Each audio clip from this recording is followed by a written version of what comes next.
His face, seen from below, looked coarse and worn, with pouches under the eyes and tired lines from nose to chin. He was older than Winston had thought him. He was perhaps 48 or 50. Under his hand there was a dial, with a lever on top and figures running round the face. "I told you," said O'Brien, "that if we met again it would be here." "Yes," said Winston. Without any warning except a slight movement of O'Brien's hand, a wave of pain flooded his body. It was a frightening pain, because he could not see what was happening, and he had the feeling that some mortal injury was being done to him.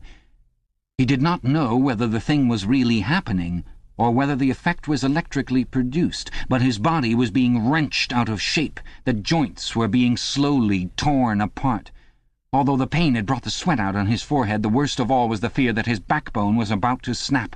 He set his teeth and breathed hard through his nose, trying to keep silent as long as possible. "You are afraid," said O'Brien, watching his face, "that in another moment something is going to break. Your especial fear is that it will be your backbone. You have a vivid mental picture of the vertebrae snapping apart and the spinal fluid dripping out of them. That is what you are thinking, is it not, Winston?" Winston did not answer. O'Brien drew back the lever on the dial. The wave of pain receded almost as quickly as it had come. "That was 40, said O'Brien. "You can see that the numbers on this dial run up to 100. Will you please remember throughout our conversation that I have it in my power to inflict pain on you at any moment and to whatever degree I choose. If you tell me any lies, or attempt to prevaricate in any way, or even fall below your usual level of intelligence, you will cry out with pain, instantly. Do you understand that?" "Yes," said Winston. O'Brien's manner became less severe. He resettled his spectacles thoughtfully and took a pace or two up and down. When he spoke, his voice was gentle and patient. He had the air of a doctor, a teacher, even a priest, anxious to explain and persuade rather than to punish. "I am taking trouble with you, Winston," he said, "because you are worth trouble. You know perfectly well what is the matter with you. You have known it for years, though you have fought against the knowledge. You are mentally deranged. You suffer from a defective memory. You are unable to remember real events, and you persuade yourself that you remember other events which never happened.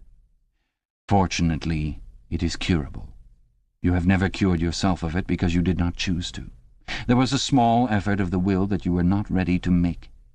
Even now I am well aware you are clinging to your disease under the impression that it is a virtue. Now we will take an example. At this moment, which power is Oceania at war with?" "When I was arrested, Oceania was at war with East Asia." "With East Asia. Good. And Oceania has always been at war with East Asia, has it not?" Winston drew in his breath. He opened his mouth to speak, and then did not speak.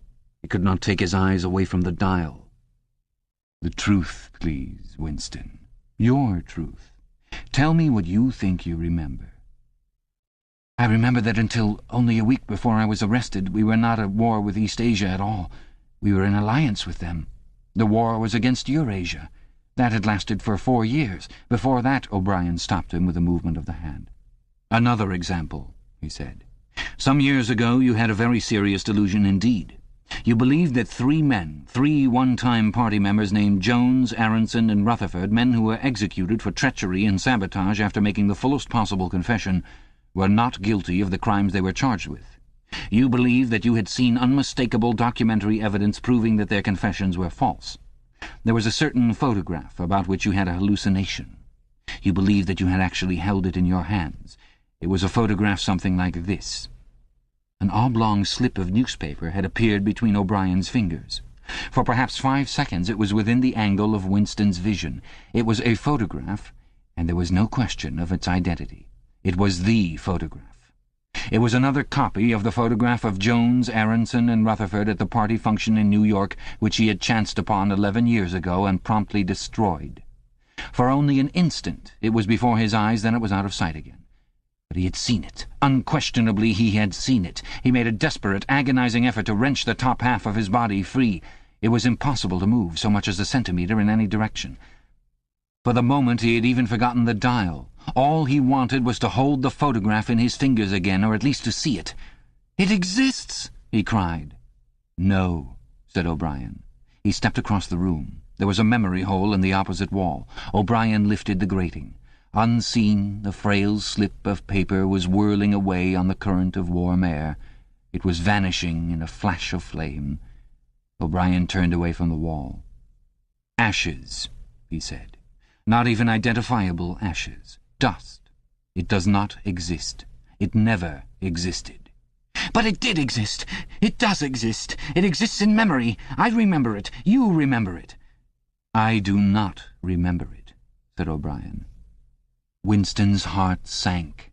That was doublethink. He had a feeling of deadly helplessness. If he could have been certain that O'Brien was lying, it would not have seemed to matter. But it was perfectly possible that O'Brien had really forgotten the photograph.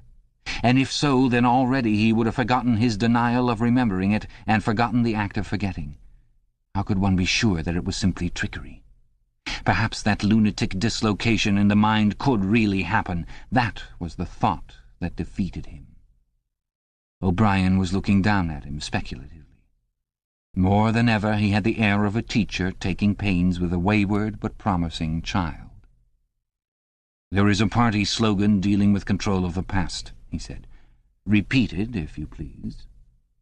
"Who controls the past controls the future. Who controls the present controls the past," repeated Winston obediently. "Who controls the present controls the past," said O'Brien, nodding his head with slow approval. "Is it your opinion, Winston, that the past has real existence?" Again the feeling of helplessness descended upon Winston. His eyes flitted toward the dial.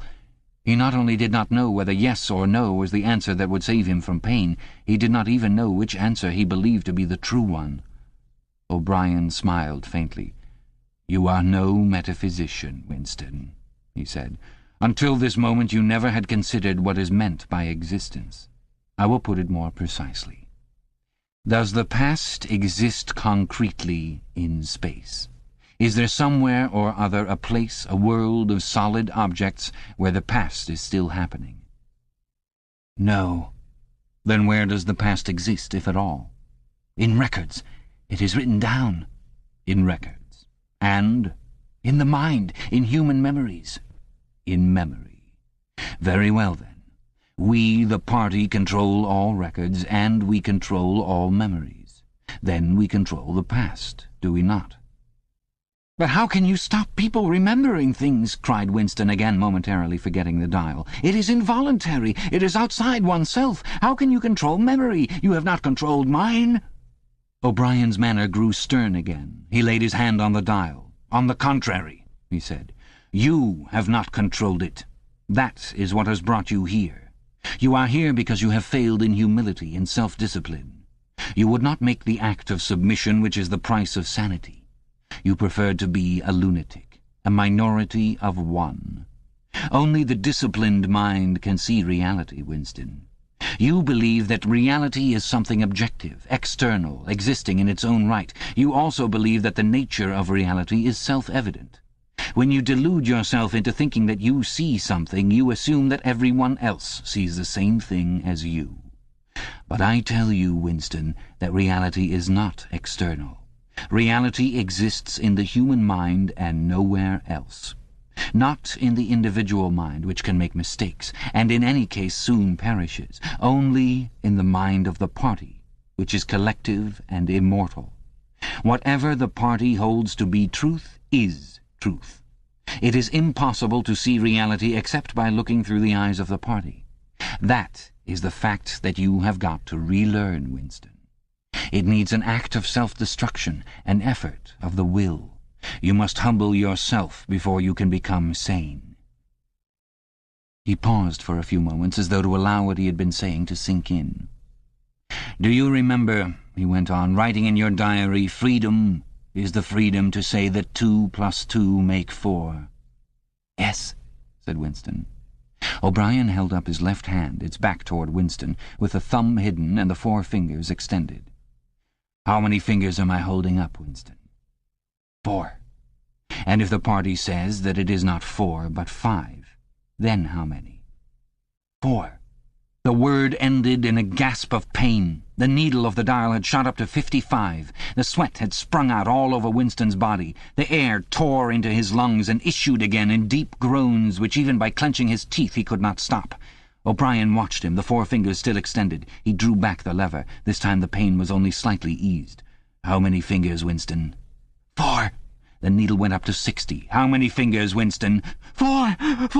What else can I say? 4." The needle must have risen again, but he did not look at it. The heavy, stern face and the 4 fingers filled his vision. The fingers stood up before his eyes like pillars, enormous, blurry, and seeming to vibrate, but unmistakably 4. "How many fingers, Winston?" 4. Stop it! How can you go on? 4. How many fingers, Winston? 5. No, Winston, that is no use. You are lying. You still think there are 4. How many fingers, please? 4. 5.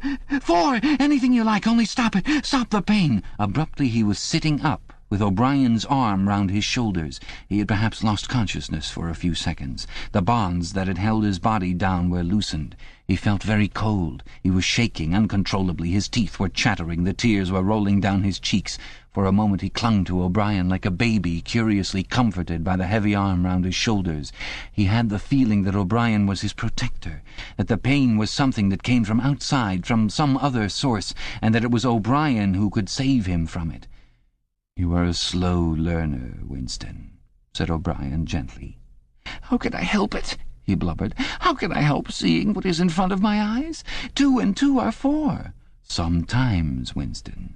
Sometimes they are 5. Sometimes they are 3.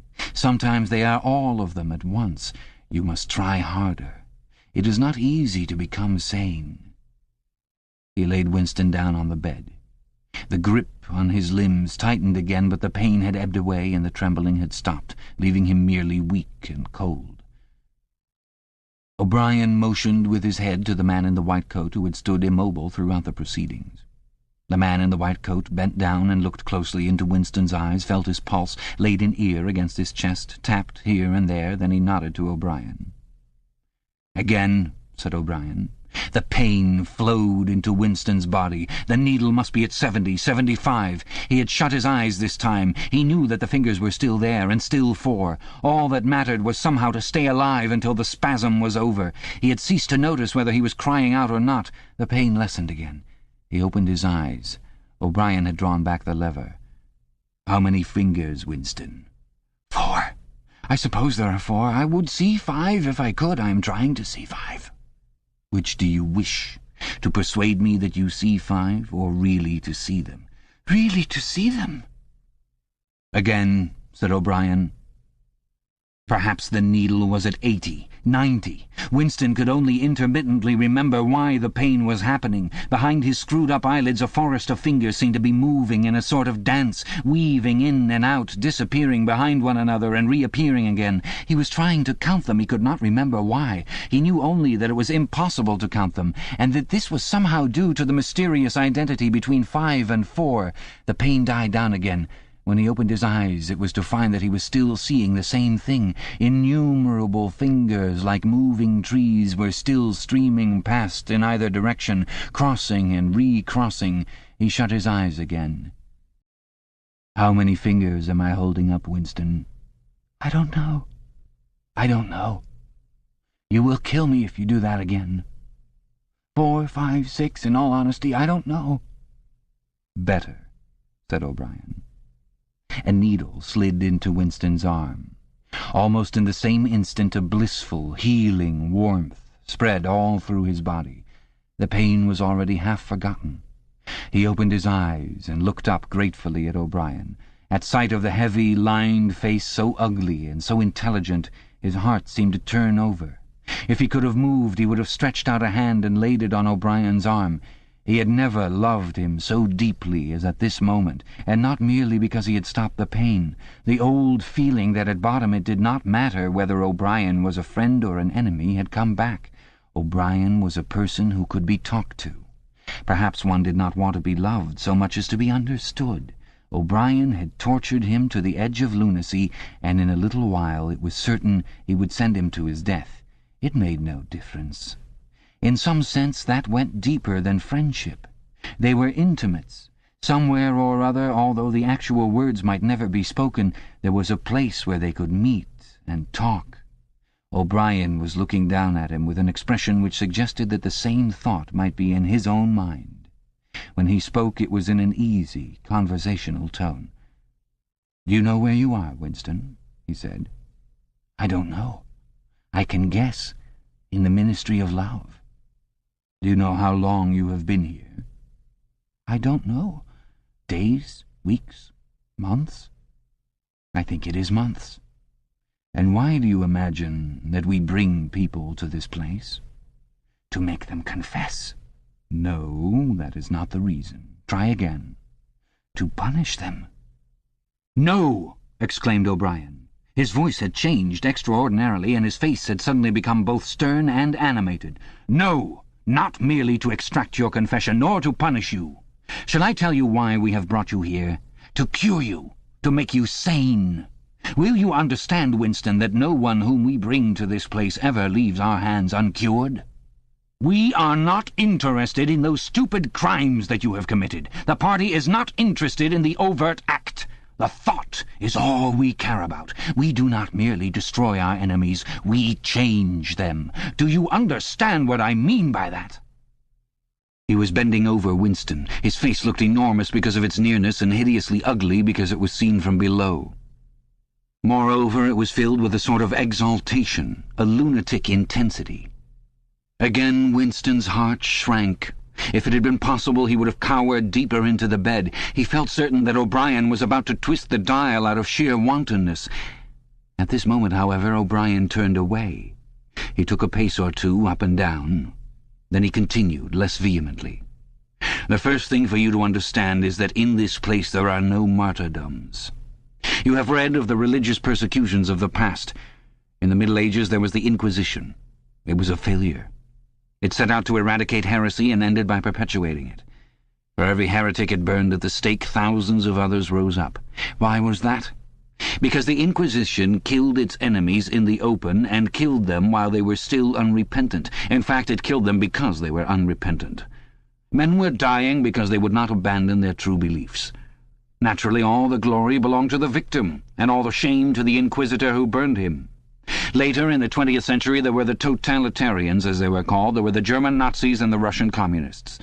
The Russians persecuted heresy more cruelly than the Inquisition had done, and they imagined that they had learned from the mistakes of the past. They knew, at any rate, that one must not make martyrs. Before they exposed their victims to public trial, they deliberately set themselves to destroy their dignity.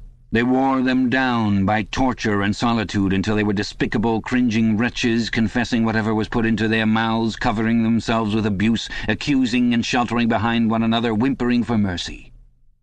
And yet, after only a few years, the same thing had happened over again. The dead men had become martyrs, and their degradation was forgotten. Once again, why was it? In the first place, because the confessions that they had made were obviously extorted and untrue. We do not make mistakes of that kind. All the confessions that are uttered here are true. We make them true. And above all, we do not allow the dead to rise up against us. You must stop imagining that posterity will vindicate you, Winston. Posterity will never hear of you. You will be lifted clean out from the stream of history. We shall turn you into gas and pour you into the stratosphere. Nothing will remain of you, not a name in a register, not a memory in a living brain. You will be annihilated in the past as well as in the future. You will never have existed. Then why bother to torture me, thought Winston with a momentary bitterness. O'Brien checked his step as though Winston had uttered the thought aloud. His large, ugly face came nearer, with the eyes a little narrowed. "You are thinking," he said, "that since we intend to destroy you utterly so that nothing that you say or do can make the smallest difference, in that case why do we go to the trouble of interrogating you first? That is what you were thinking, was it not?" "Yes," said Winston. O'Brien smiled slightly.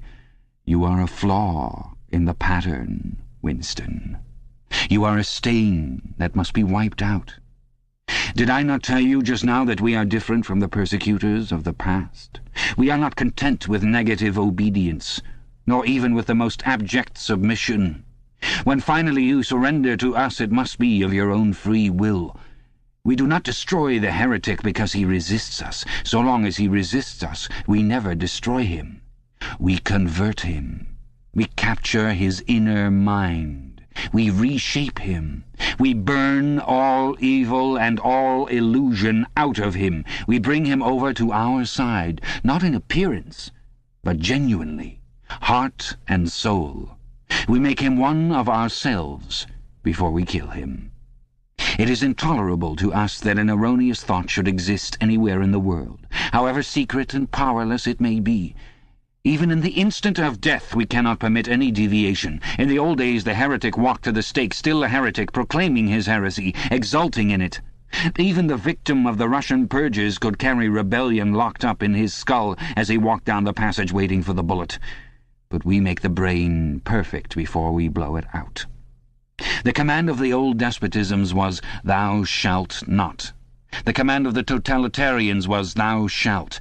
Our command is, "Thou art." No one whom we bring to this place ever stands out against us. Everyone is washed clean. Even those 3 miserable traitors in whose innocence you once believed, Jones, Aronson, and Rutherford, in the end we broke them down. I took part in their interrogation myself. I saw them gradually worn down, whimpering, grovelling, weeping. And in the end it was not with pain or fear, only with penitence. By the time we had finished with them, they were only the shells of men.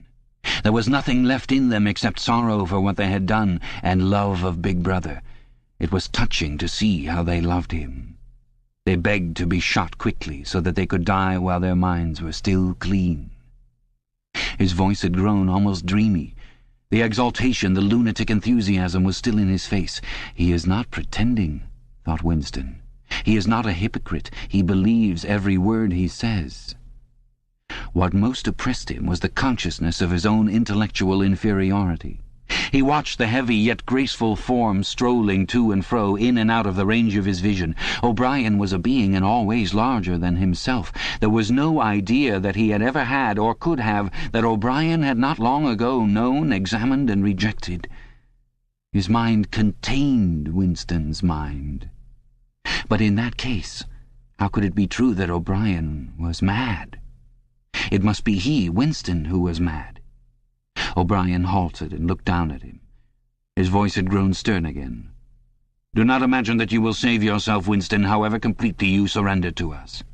No one who has once gone astray is ever spared, and even if we choose to let you live out the natural term of your life, still you would never escape from us. What happens to you here is forever. Understand that in advance.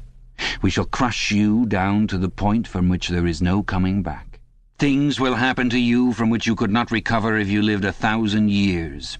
Never again will you be capable of ordinary human feeling. Everything will be dead inside you. Never again will you be capable of love or friendship or joy of living or laughter or curiosity or courage or integrity. You will be hollow. We shall squeeze you empty, and then we shall fill you in with ourselves." He paused and signed to the man in the white coat. Winston was aware of some heavy piece of apparatus being pushed into place behind his head. O'Brien had sat down beside the bed so that his face was almost on a level with Winston's. 3,000, he said, speaking over Winston's head to the man in the white coat. 2 soft pads, which felt slightly moist, clamped themselves against Winston's temples. He quailed. There was a pain coming, a new kind of pain. O'Brien laid a hand reassuringly, almost kindly, on his. "This time it will not hurt," he said. "Keep your eyes fixed on mine." At this moment there was a devastating explosion, or what seemed like an explosion, though it was not certain whether there was any noise.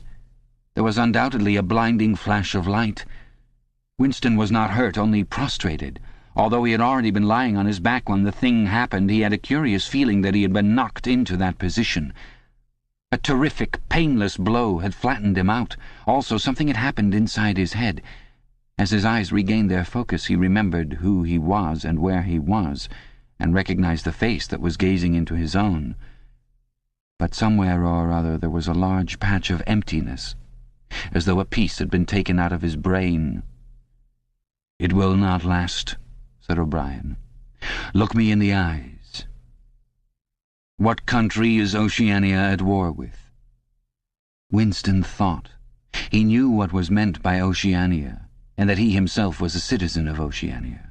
He also remembered Eurasia and Eastasia, but who was at war with whom he did not know.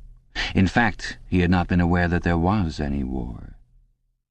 I don't remember. Oceania is at war with Eastasia. Do you remember now? Yes. Oceania has always been at war with Eastasia. Since the beginning of your life, since the beginning of the party, since the beginning of history, the war has continued without a break, always the same war. Do you remember that? Yes. 11 years ago you created a legend about 3 men who had been condemned to death for treachery. You pretended that you had seen a piece of paper which proved them innocent. No such piece of paper ever existed. You invented it, and later you grew to believe in it. You remember now the very moment at which you first invented it. Do you remember that? Yes. Just now I held up the fingers of my hand to you. You saw 5 fingers. Do you remember that? Yes. O'Brien held up the fingers of his left hand with the thumb concealed. There are 5 fingers there. Do you see 5 fingers? Yes. And he did see them, for a fleeting instant, before the scenery of his mind changed. He saw 5 fingers, and there was no deformity. Then everything was normal again. Then the old fear, the hatred, and the bewilderment came crowding back again. But there had been a moment, he did not know how long, 30 seconds perhaps, of luminous certainty, when each new suggestion of O'Brien's had filled up a patch of emptiness and become absolute truth, and when 2 and 2 could have been 3 as easily as 5 if that were what was needed. It had faded out before O'Brien had dropped his hand. But though he could not recapture it, he could remember it, as one remembers a vivid experience at some remote period of one's life when one was in effect a different person. "You see now," said O'Brien, "that it is at any rate possible." "Yes," said Winston. O'Brien stood up with a satisfied air. Over to his left, Winston saw the man in the white coat break an ampule and draw back the plunger of a syringe. O'Brien turned to Winston with a smile. In almost the old manner, he resettled his spectacles on his nose. "Do you remember writing in your diary," he said, "that it did not matter whether I was a friend or an enemy, since I was at least a person who understood you and could be talked to? You're right. I enjoy talking to you. Your mind appeals to me. It resembles my own mind, except that you happen to be insane. Before we bring the session to an end, you can ask me a few questions, if you choose." "Any question I like?" "Anything." He saw that Winston's eyes were upon the dial. "It is switched off. What is your first question?" "What have you done with Julia?" said Winston. O'Brien smiled again. "She betrayed you, Winston. Immediately. Unreservedly. I have seldom seen anyone come over to us so promptly. You would hardly recognize her if you saw her. All her rebelliousness, her deceit, her folly, her dirty-mindedness, everything has been burned out of her. It was a perfect conversion, a textbook case." "You tortured her." O'Brien left this unanswered. "Next question," he said. "Does Big Brother exist?" "Of course he exists. The party exists. Big Brother is the embodiment of the party." "Does he exist in the same way as I exist?" "You do not exist," said O'Brien. Once again the sense of helplessness assailed him. He knew, or he could imagine, the arguments which proved his own non-existence, but they were nonsense. They were only a play on words. Did not the statement, "You do not exist," contain a logical absurdity? But what use was it to say so? His mind shriveled as he thought of the unanswerable, mad arguments with which O'Brien would demolish him. "I think I exist," he said wearily. "I am conscious of my own identity. I was born and I shall die. I have arms and legs. I occupy a particular point in space. No other solid object can occupy the same point simultaneously. In that sense, does Big Brother exist?" "It is of no importance. He exists." "Will Big Brother ever die?" "Of course not. How could he die? Next question." Does the Brotherhood exist? That, Winston, you will never know. If we choose to set you free when we have finished with you, and if you live to be 90 years old, still you will never learn whether the answer to that question is yes or no. As long as you live, it will be an unsolved riddle in your mind. Winston lay silent. His breast rose and fell a little faster. He still had not asked the question that had come into his mind the first. He had got to ask it, and yet it was as though his tongue would not utter it. There was a trace of amusement in O'Brien's face. Even his spectacles seemed to wear an ironical gleam. "He knows," thought Winston suddenly. "He knows what I'm going to ask." At the thought, the words burst out of him. "What is in room 101? The expression on O'Brien's face did not change. He answered dryly, "You know what is in room 101, Winston. Everyone knows what is in room 101. He raised a finger to the man in the white coat. Evidently the session was at an end. A needle jerked into Winston's arm. He sank almost instantly into deep sleep. Chapter 3. "There are 3 stages in your reintegration," said O'Brien. "There is learning, there is understanding, and there is acceptance. It is time for you to enter upon the 2nd stage." As always, Winston was lying flat on his back. But of late his bonds were looser. They still held him to the bed, but he could move his knees a little and could turn his head from side to side and raise his arms from the elbow.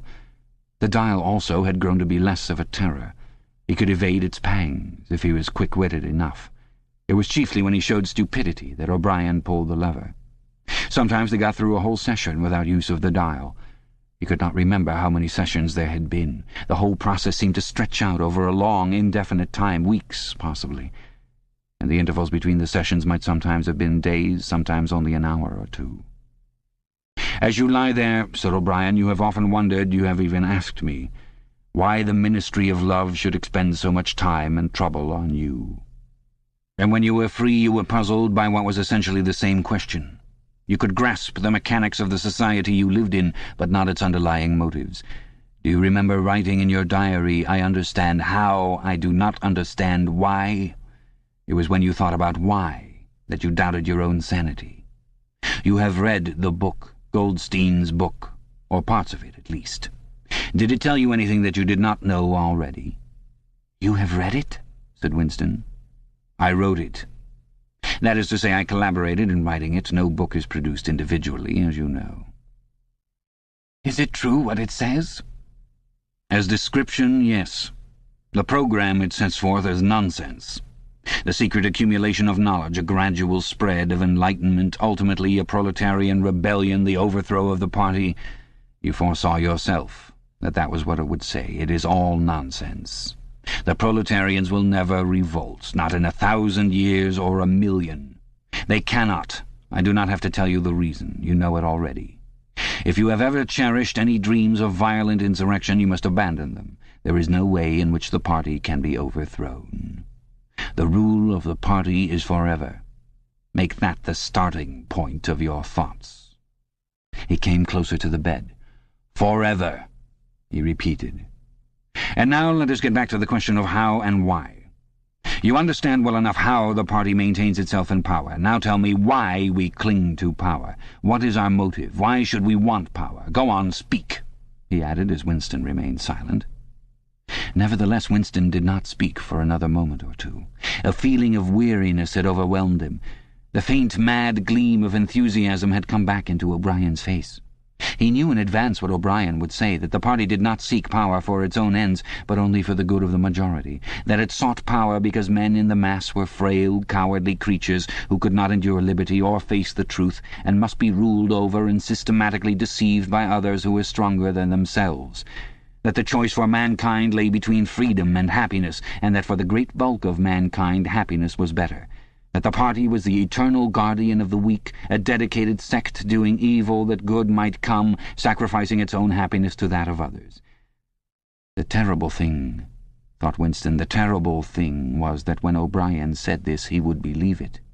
You could see it in his face. O'Brien knew everything. 1,000 times better than Winston, he knew what the world was really like, in what degradation the mass of human beings lived, and by what lies and barbarities the party kept them there.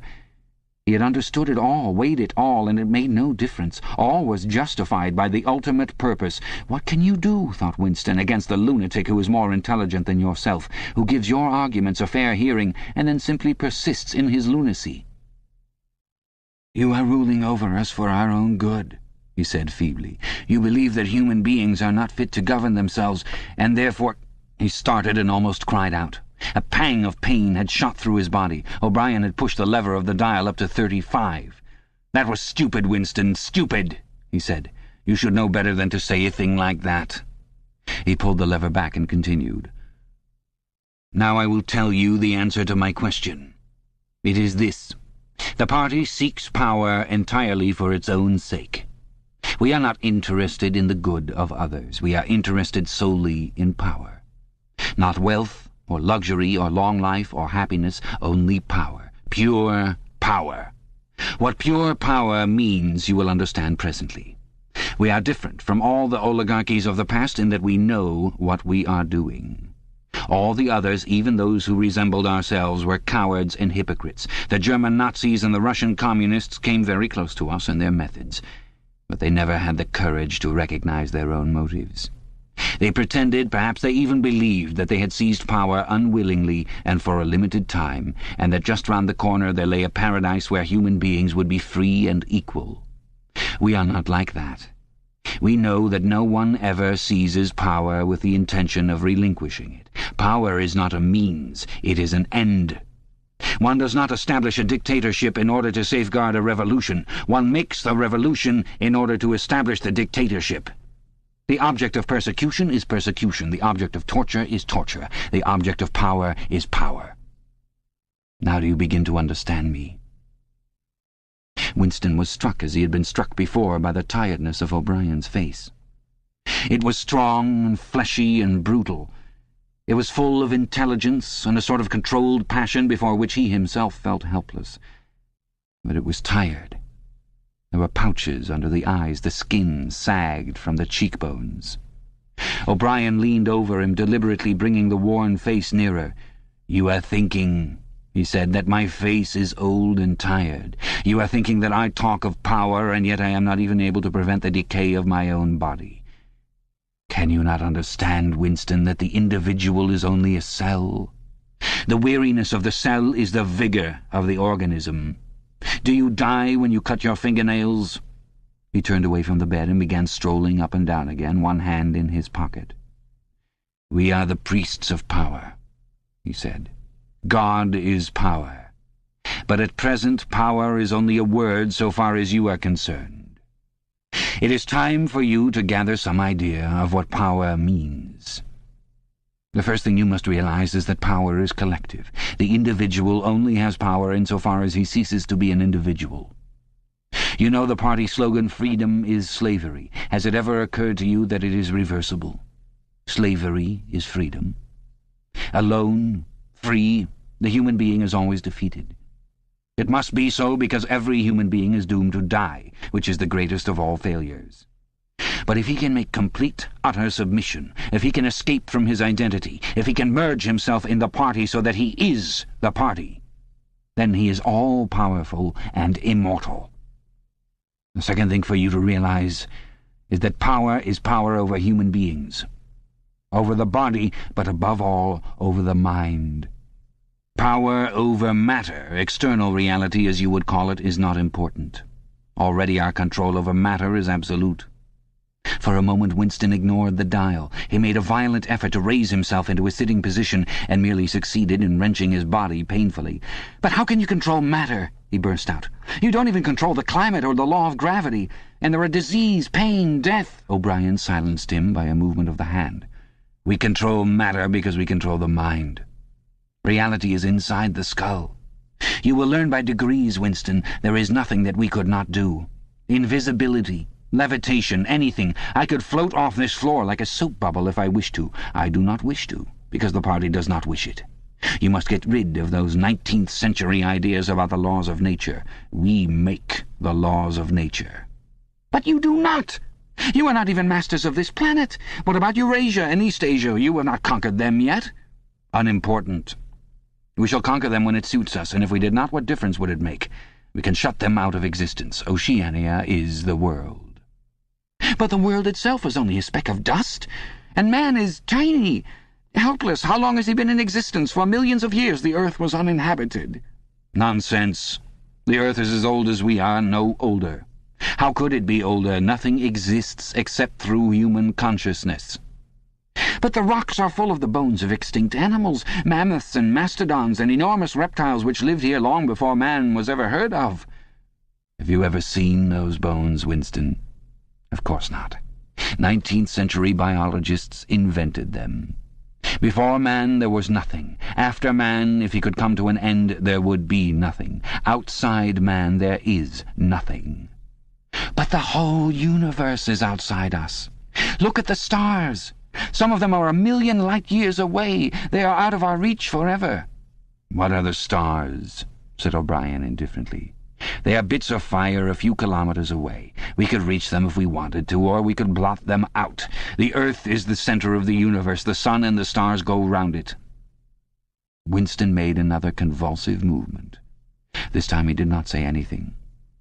O'Brien continued as though answering a spoken objection. For certain purposes, of course, that is not true.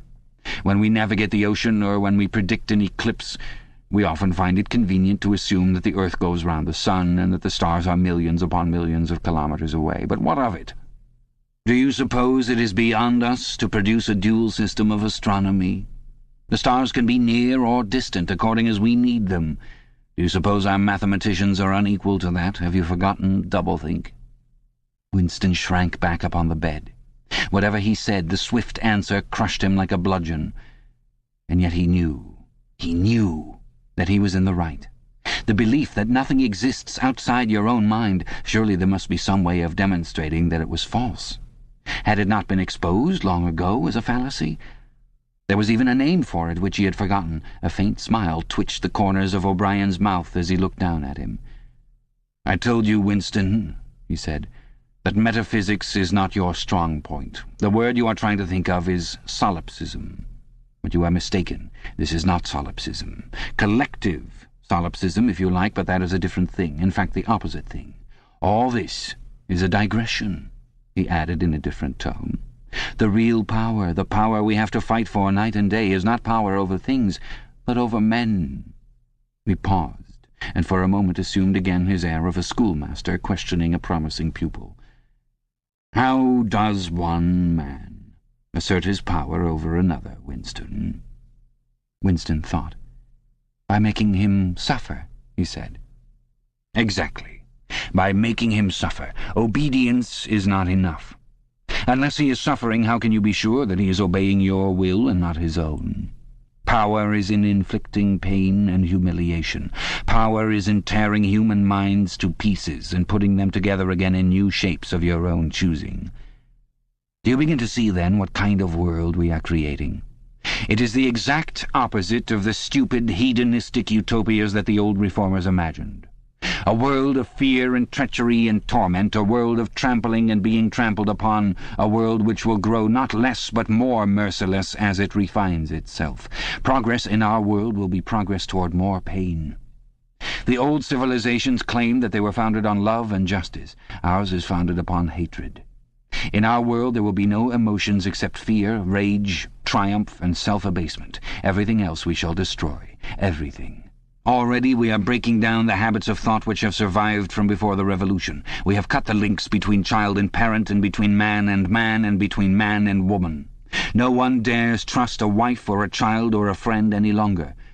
But in the future there will be no wives and no friends. Children will be taken from their mothers at birth as one takes eggs from a hen. The sex instinct will be eradicated. Procreation will be an annual formality like the renewal of a ration card. We shall abolish the orgasm. Our neurologists are at work upon it now.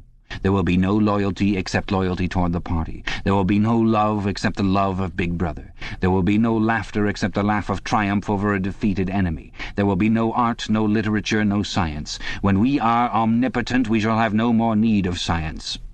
There will be no distinction between beauty and ugliness. There will be no curiosity, no employment of the process of life. All competing pleasures will be destroyed. But always, do not forget this, Winston, always there will be the intoxication of power, constantly increasing and constantly growing subtler. Always, at every moment, there will be the thrill of victory, the sensation of trampling on an enemy who is helpless. If you want a picture of the future, imagine a boot stamping on a human face forever. He paused as though he expected Winston to speak. Winston had tried to shrink back into the surface of the bed again. He could not say anything. His heart seemed to be frozen. O'Brien went on. And remember that it is forever. The face will always be there to be stamped upon. The heretic, the enemy of society, will always be there, so that he can be defeated and humiliated over again. Everything that you have undergone since you have been in our hands, all that will continue and worse. The espionage, the betrayals, the arrests, the tortures, the executions, the disappearances will never cease. It will be a world of terror as much as a world of triumph. The more the party is powerful, the less it will be tolerant. The weaker the opposition, the tighter the despotism. Goldstein and his heresies will live forever. Every day, at every moment, they will be defeated, discredited, ridiculed, spat upon, and yet they will always survive. This drama that I have played out with you during 7 years will be played out over and over again, generation after generation, always in subtler forms. Always we shall have the heretic here at our mercy, screaming with pain, broken up, contemptible, and in the end utterly penitent, saved from himself, crawling to our feet of his own accord.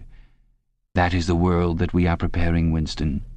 A world of victory after victory, triumph after triumph after triumph, an endless pressing upon the nerve of power. You are beginning, I can see, to realize what that world will be like. But in the end you will do more than understand it. You will accept it, welcome it, become part of it. Winston had recovered himself sufficiently to speak. "You can't," he said weakly. "What do you mean by that remark, Winston?" "You could not create such a world as you have just described. It is a dream. It is impossible." "Why?" "It is impossible to found a civilization on fear and hatred and cruelty. It would never endure." "Why not?" "It would have no vitality. It would disintegrate. It would commit suicide." "Nonsense. You are under the impression that hatred is more exhausting than love. Why should it be? And if it were, what difference would that make? Suppose that we choose to wear ourselves out faster. Suppose that we quicken the tempo of human life till men are senile at 30. Still, what difference would it make? Can you not understand that the death of the individual is not death? The party is immortal." As usual, the voice had battered Winston into helplessness. Moreover, he was in dread that if he persisted in his disagreement, O'Brien would twist the dial again. And yet he could not keep silent. Feebly, without arguments, with nothing to support him except his inarticulate horror of what O'Brien had said, he returned to the attack. "I don't know. I don't care. Somehow you will fail. Something will defeat you. Life will defeat you." "We control life, Winston, at all its levels. You are imagining that there is something called human nature which will be outraged by what we do and will turn against us. But we create human nature. Men are infinitely malleable, or perhaps you have returned to your old idea that the proletarians or the slaves will arise and overthrow us. Put it out of your mind. They are helpless, like the animals. Humanity is the party. The others are outside, irrelevant. I don't care. In the end they will beat you. Sooner or later they will see you for what you are, and then they will tear you to pieces. Do you see any evidence that this is happening? Or any reason why it should? No, I believe it. I know that you will fail. There is something in the universe, I don't know, some spirit, some principle that you will never overcome. Do you believe in God, Winston? No.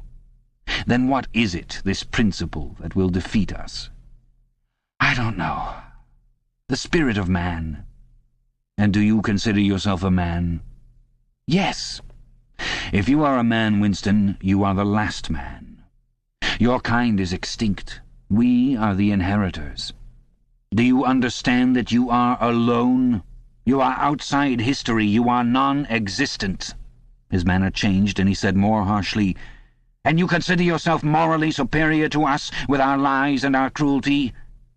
"Yes, I consider myself superior." O'Brien did not speak. Two other voices were speaking. After a moment, Winston recognized one of them as his own. It was a soundtrack of the conversation he had had with O'Brien on the night when he had enrolled himself in the Brotherhood. He heard himself promising to lie, to steal, to forge, to murder, to encourage drug-taking and prostitution, to disseminate venereal diseases, to throw vitriol in a child's face. O'Brien made a small, impatient gesture, as though to say that the demonstration was hardly worth making. Then he turned a switch, and the voices stopped. "Get up from that bed," he said. The bonds had loosened themselves. Winston lowered himself to the floor and stood up unsteadily. "You are the last man," said O'Brien. "You are the guardian of the human spirit. You shall see yourself as you are. Take off your clothes." Winston undid the bit of string that held his overalls together. The zip fastener had long since been wrenched out of them. He could not remember whether at any time since his arrest he had taken off all his clothes at one time. Beneath the overalls his body was looped with filthy, yellowish rags, just recognizable as the remnants of underclothes. As he slid them to the ground, he saw that there was a three-sided mirror at the far end of the room. He approached it, then stopped short. An involuntary cry had broken out of him. "Go on," said O'Brien. "Stand between the wings of the mirror. You shall see the side view as well." He had stopped because he was frightened. A bowed, grey-coloured, skeleton-like thing was coming toward him. Its actual appearance was frightening, and not merely the fact that he knew it to be himself. He moved closer to the glass. The creature's face seemed to be protruded because of its bent carriage, a forlorn jailbird's face with a knobby forehead running back into a bald scalp, a crooked nose and battered-looking cheekbones above which the eyes were fierce and watchful. The cheeks were seamed, the mouth had a drawn-in look. Certainly it was his own face, but it seemed to him that it had changed more than he had changed inside. The emotions it registered would be different from the ones he felt. He had gone partially bald. For the first moment he had thought that he had gone grey as well, but it was only the scalp that was grey. Except for his hands and a circle of his face, his body was grey all over, with ancient, ingrained dirt. Here and there under the dirt there were the red scars of wounds, and near the ankle the varicose ulcer was an inflamed mass with flakes of skin peeling off it. But the truly frightening thing was the emaciation of his body. The barrel of the ribs was as narrow as that of a skeleton. The legs had shrunk so that the knees were thicker than the thighs. He saw now what O'Brien had meant about seeing the side view. The curvature of the spine was astonishing. The thin shoulders were hunched forward so as to make a cavity of the chest. The scraggy neck seemed to be bending double under the weight of the skull. At a guess he would have said that it was the body of a man of 60, suffering from some malignant disease. "You have thought sometimes," said O'Brien, "that my face, the face of a member of the inner party, looks old and worn. What do you think of your own face?" He seized Winston's shoulder and spun him round so that he was facing him. "Look at the condition you're in," he said. "Look at this filthy grime all over your body. Look at the dirt between your toes. Look at that disgusting running sore on your leg. Do you know that you stink like a goat? Probably you have ceased to notice it. Look at your emaciation. Do you see? I can make my thumb and forefinger meet around your bicep. I could snap your neck like a carrot. Do you know that you have lost 25 kilograms since you have been in our hands? Even your hair is coming out in handfuls. Look!" He plucked at Winston's head and brought away a tuft of hair. "Open your mouth. 9, 10, 11 teeth left. How many had you when you came to us? And the few you have left are dropping out of your head. Look here!" He seized one of Winston's remaining front teeth between his powerful thumb and forefinger. A twinge of pain shot through Winston's jaw. O'Brien had wrenched the loose tooth out by the roots. He tossed it across the cell. "You are rotting away," he said. "You are falling to pieces. What are you, a bag of filth? Now turn round and look into that mirror again. Do you see that thing facing you? That is the last man. If you are human, that is humanity. Now put your clothes on again." Winston began to dress himself, with slow, stiff movements. Until now he had not seemed to notice how thin and weak he was. Only one thought stirred in his mind, that he must have been in this place longer than he had imagined. Then suddenly, as he fixed the miserable rags round himself, a feeling of pity for his ruined body overcame him. Before he knew what he was doing, he had collapsed onto a small stool that stood beside the bed and burst into tears. He was aware of his ugliness, his gracelessness, a bundle of bones in filthy underclothes sitting weeping in the harsh white light, but he could not stop himself. O'Brien laid a hand on his shoulder, almost kindly. "It will not last forever," he said. "You can escape from it whenever you choose. Everything depends on yourself." "You did it," sobbed Winston. "You reduced me to this state." "No, Winston. You reduced yourself to it. This is what you accepted when you set yourself up against the party. It was all contained in that first act. Nothing has happened that you did not foresee." He paused and then went on. "We have beaten you, Winston. We have broken you up. You have seen what your body is like. Your mind is in the same state. I do not think there can be much pride left in you. You have been kicked and flogged and insulted. You have screamed with pain. You have rolled on the floor in your own blood and vomit. You have whimpered for mercy. You have betrayed everybody and everything. Can you think of a single degradation that has not happened to you?" Winston had stopped weeping, though the tears were still oozing out of his eyes. He looked up at O'Brien. "I have not betrayed Julia," he said. O'Brien looked down at him thoughtfully. "No," he said.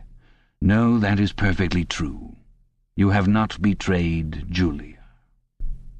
The peculiar reverence for O'Brien, which nothing seemed able to destroy, flooded Winston's heart again. How intelligent, he thought, how intelligent. Never did O'Brien fail to understand what was said to him. Anyone else on earth would have answered promptly that he had betrayed Julia. For what was there that they had not screwed out of him under the torture? He had told them everything he knew about her habits, her character, her past life. He had confessed in the most trivial detail everything that had happened at their meetings, all that he had said to her and she to him, their black market meals, their adulteries, their vague plottings against the party, everything. And yet, in the sense in which he intended the word, he had not betrayed her. He had not stopped loving her. His feeling toward her had remained the same. O'Brien had seen what he meant without the need for explanation. "Tell me," he said, "how soon will they shoot me?" "It might be a long time," said O'Brien. "You are a difficult case. But don't give up hope. Everything is cured sooner or later. In the end we shall shoot you." Chapter 4. He was much better. He was growing fatter and stronger every day, if it was proper to speak of days. The white light and the humming sound were the same as ever, but the cell was a little more comfortable than the others he had been in. There were a pillow and a mattress on the plank bed and a stool to sit on. They had given him a bath, and they allowed him to wash himself fairly frequently in a tin basin.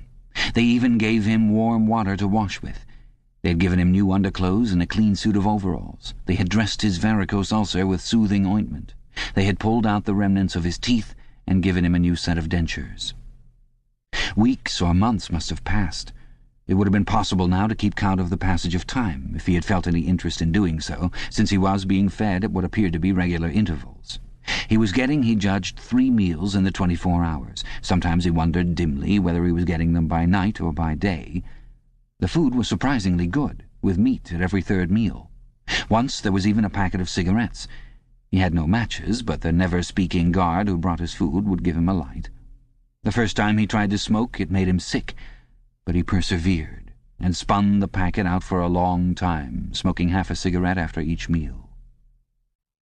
They had given him a white slate with a stump of pencil tied to the corner. At first he made no use of it. Even when he was awake, he was completely torpid. Often he would lie from one meal to the next almost without stirring, sometimes asleep, sometimes waking into vague reveries in which it was too much trouble to open his eyes. He had long grown used to sleeping with a strong light on his face. It seemed to make no difference, except that one's dreams were more coherent. He dreamed a great deal all through this time, and they were always happy dreams. He was in the golden country, Or he was sitting among enormous, glorious, sunlit ruins with his mother, with Julia, with O'Brien, not doing anything, merely sitting in the sun, talking of peaceful things. Such thoughts as he had when he was awake were mostly about his dreams. He seemed to have lost the power of intellectual effort now that the stimulus of pain had been removed. He was not bored.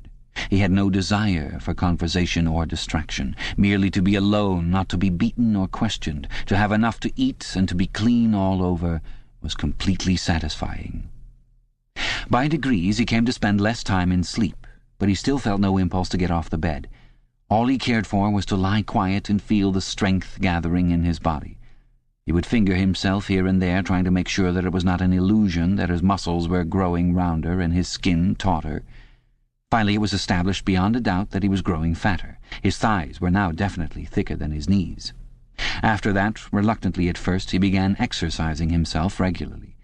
In a little while he could walk 3 kilometers, measured by pacing the cell, and his bowed shoulders were growing straighter. He attempted more elaborate exercises and was astonished and humiliated to find what things he could not do. He could not move out of a walk. He could not hold his stool out at arm's length. He could not stand on one leg without falling over. He squatted down on his heels and found that with agonizing pains in thigh and calf he could just lift himself to a standing position. He lay flat on his belly and tried to lift his weight by his hands. It was hopeless. He could not raise himself a centimeter. But after a few more days, a few more meal times, even that feat was accomplished. A time came when he could do it 6 times running. He began to grow actually proud of his body and to cherish an intermittent belief that his face also was growing back to normal. Only when he chanced to put his hand on his bald scalp did he remember the seamed, ruined face that had looked back at him out of the mirror. His mind grew more active. He sat down on the plank bed, his back against the wall and the slate on his knees, and set to work deliberately at the task of re-educating himself. He had capitulated. That was agreed. In reality, as he saw now, he had been ready to capitulate long before he had taken the decision, from the moment when he was inside the Ministry of Love. And yes, even during those minutes when he and Julia had stood helpless while the iron voice from the telescreen told them what to do, he had grasped the frivolity, the shallowness of his attempt to set himself up against the power of the party. He knew now that for 7 years the thought police had watched him like a beetle under a magnifying glass. There was no physical act, no word spoken aloud that they had not noticed, no train of thought that they had not been able to infer. Even the speck of whitish dust on the cover of his diary they had carefully replaced. They had played soundtracks to him, shown him photographs. Some of them were photographs of Julia and himself. Yes, even... He could not fight against the party any longer. Besides, the party was in the right. It must be so. How could the immortal collective brain be mistaken? By what external standard could you check its judgments? Sanity was statistical. It was merely a question of learning to think as they thought. Only... The pencil felt thick and awkward in his fingers. He began to write down the thoughts that came into his head. He wrote first, in large, clumsy capitals, "Freedom is slavery." Then, almost without a pause, he wrote beneath it, 2 and 2 make 5. But then there came a sort of check. His mind, as though shying away from something, seemed unable to concentrate. He knew that he knew what came next, but for the moment he could not recall it. When he did recall it, it was only by consciously reasoning out what it must be. It did not come of its own accord. He wrote, "God is power." He accepted everything. The past was alterable. The past never had been altered. Oceania was at war with Eastasia. Oceania had always been at war with Eastasia. Jones, Aronson, and Rutherford were guilty of the crimes they were charged with. He had never seen the photograph that disproved their guilt. It had never existed. He had invented it. He remembered remembering contrary things, but those were false memories, products of self-deception. How easy it all was. Only surrender, and everything else followed. It was like swimming against a current that swept you backwards, however hard you struggled, and then suddenly deciding to turn round and go with the current instead of opposing it. Nothing had changed except your own attitude. The predestined thing happened in any case. He hardly knew why he had ever rebelled. Everything was easy except... Anything could be true. The so-called laws of nature were nonsense. The law of gravity was nonsense. If I wished, O'Brien had said, I could float off this floor like a soap bubble. Winston worked it out. If he thinks, he floats off the floor, and if I simultaneously think I see him do it, then the thing happens. Suddenly, like a lump of submerged wreckage breaking the surface of water, the thought burst into his mind, it doesn't really happen. We imagine it. It is hallucination. He pushed the thought under instantly. The fallacy was obvious. It presupposed that somewhere or other, outside oneself, there was a real world where real things happened. But how could there be such a world? What knowledge have we of anything save through our own minds? All happenings are in the mind. Whatever happens in all minds truly happens. He had no difficulty in disposing of the fallacy, and he was in no danger of succumbing to it. He realized nevertheless that it ought never to have occurred to him. The mind should develop a blind spot whenever a dangerous thought presented itself. The process should be automatic, instinctive. Crime stop, they call it in Newspeak. He set to work to exercise himself in Crime Stop. He presented himself with propositions. The party says the earth is flat. The party says that ice is heavier than water, and trained himself in not seeing or not understanding the arguments that contradicted them. It was not easy. It needed great powers of reasoning and improvisation. The arithmetical problems raised, for instance, by such a statement as 2 and 2 make 5 were beyond his intellectual grasp. It needed also a sort of athleticism of mind, an ability at one moment to make the most delicate use of logic, and at the next to be unconscious of the crudest logical errors. Stupidity was as necessary as intelligence, and as difficult to attain. All the while, with one part of his mind, he wondered how soon they would shoot him. Everything depends on yourself, O'Brien had said, but he knew that there was no conscious act by which he could bring it nearer. It might be 10 minutes hence or 10 years.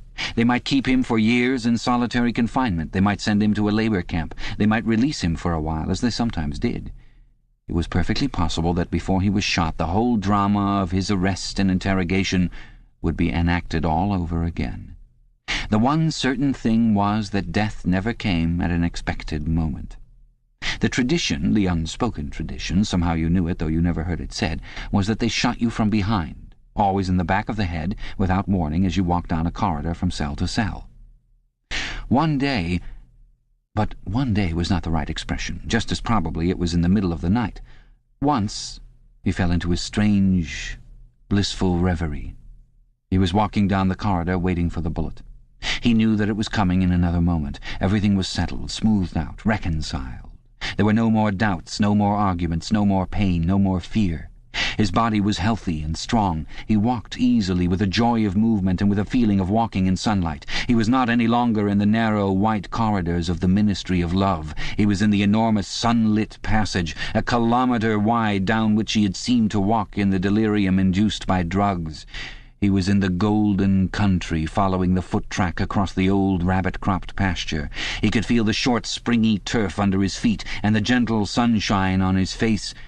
At the edge of the field were the elm trees faintly stirring, and somewhere beyond that was the stream where the dace lay in the green pools under the willows. Suddenly he started up with a shock of horror. The sweat broke out on his backbone. He had heard himself cry aloud, "Julia! Julia! Julia, my love! Julia!" For a moment he had had an overwhelming hallucination of her presence. She had seemed to be not merely with him, but inside him. It was as though she had got into the texture of his skin. In that moment he had loved her far more than he had ever done when they were together and free. Also he knew that somewhere or other she was still alive and needed his help. He lay back on the bed and tried to compose himself. What had he done? How many years had he added to his servitude by that moment of weakness? In another moment he would hear the tramp of boots outside. They could not let such an outburst go unpunished. They would know now, if they had not known before, that he was breaking the agreement he had made with them. He obeyed the party, but he still hated the party. In the old days he had hidden a heretical mind beneath an appearance of conformity. Now he had retreated a step further. In the mind he had surrendered, but he had hoped to keep the inner heart inviolate. He knew that he was in the wrong, and he preferred to be in the wrong. They would understand that. O'Brien would understand it. It was all confessed in that single foolish cry. He would have to start all over again. It might take years.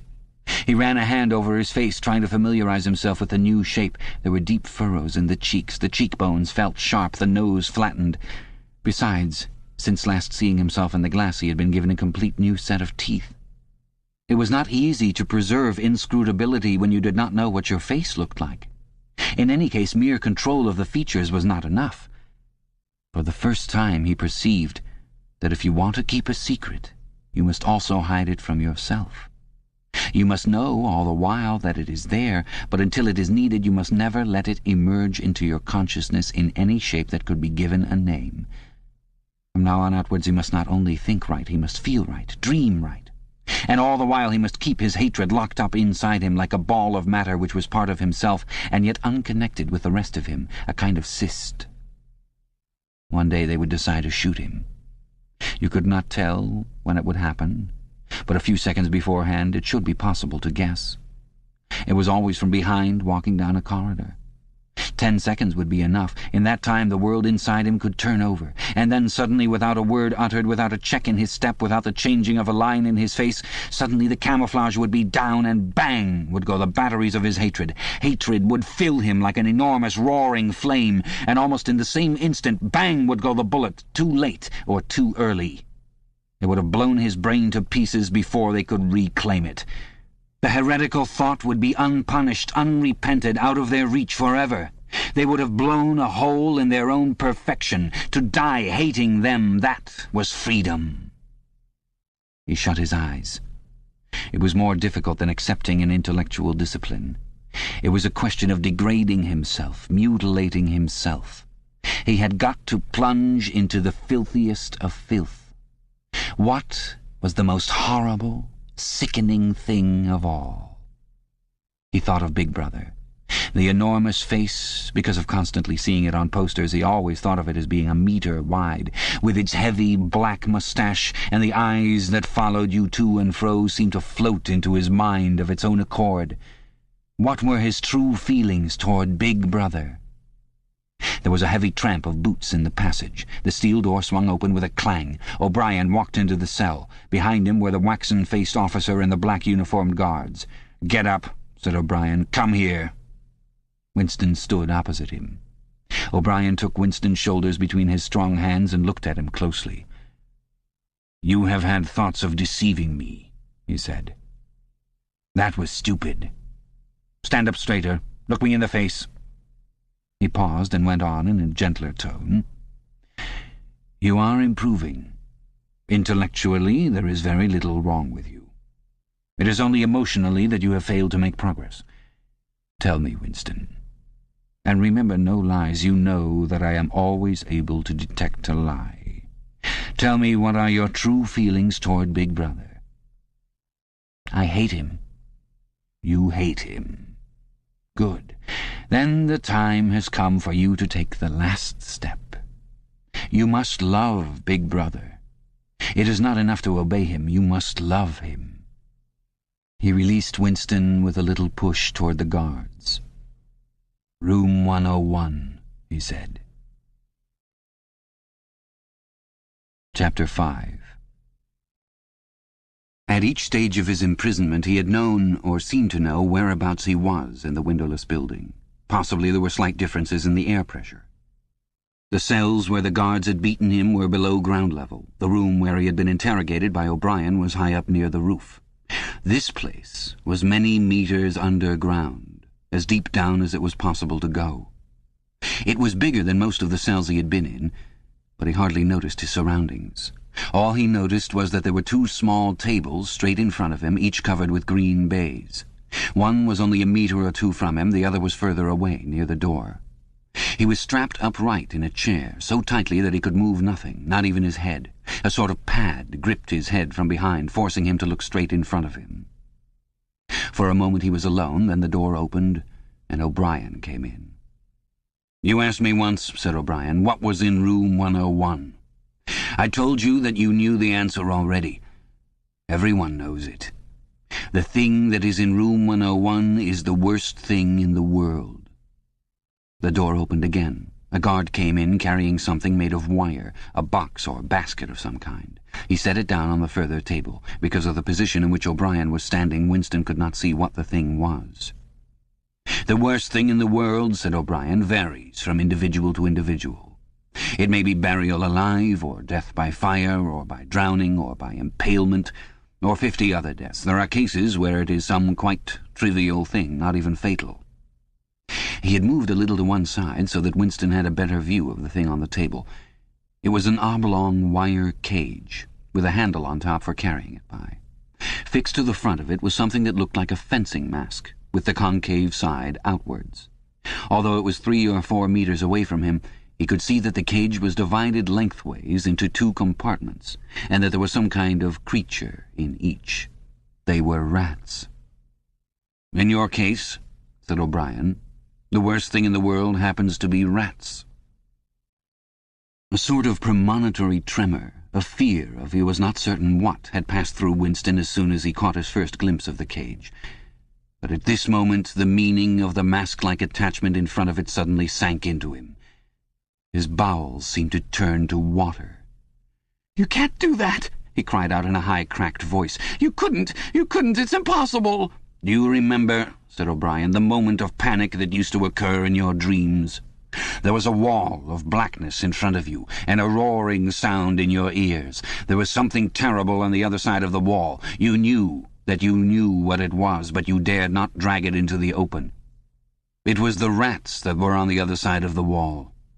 "O'Brien," said Winston, making an effort to control his voice, "you know this is not necessary. What is it that you want me to do?" O'Brien made no direct answer. When he spoke, it was in the schoolmasterish manner that he sometimes affected. He looked thoughtfully into the distance, as though he were addressing an audience somewhere behind Winston's back. "By itself," he said, "pain is not always enough. There are occasions when a human being will stand out against pain even to the point of death. But for everyone there is something unendurable, something that cannot be contemplated. Courage and cowardice are not involved. If you are falling from a height, it is not cowardly to clutch at a rope. If you have come up from deep water, it is not cowardly to fill your lungs with air. It is merely an instinct which cannot be disobeyed. It is the same with the rats. For you, they are unendurable. They are a form of pressure that you cannot withstand even if you wish to. You will do what is required of you." "But what is it? What is it? How can I do it if I don't know what it is?"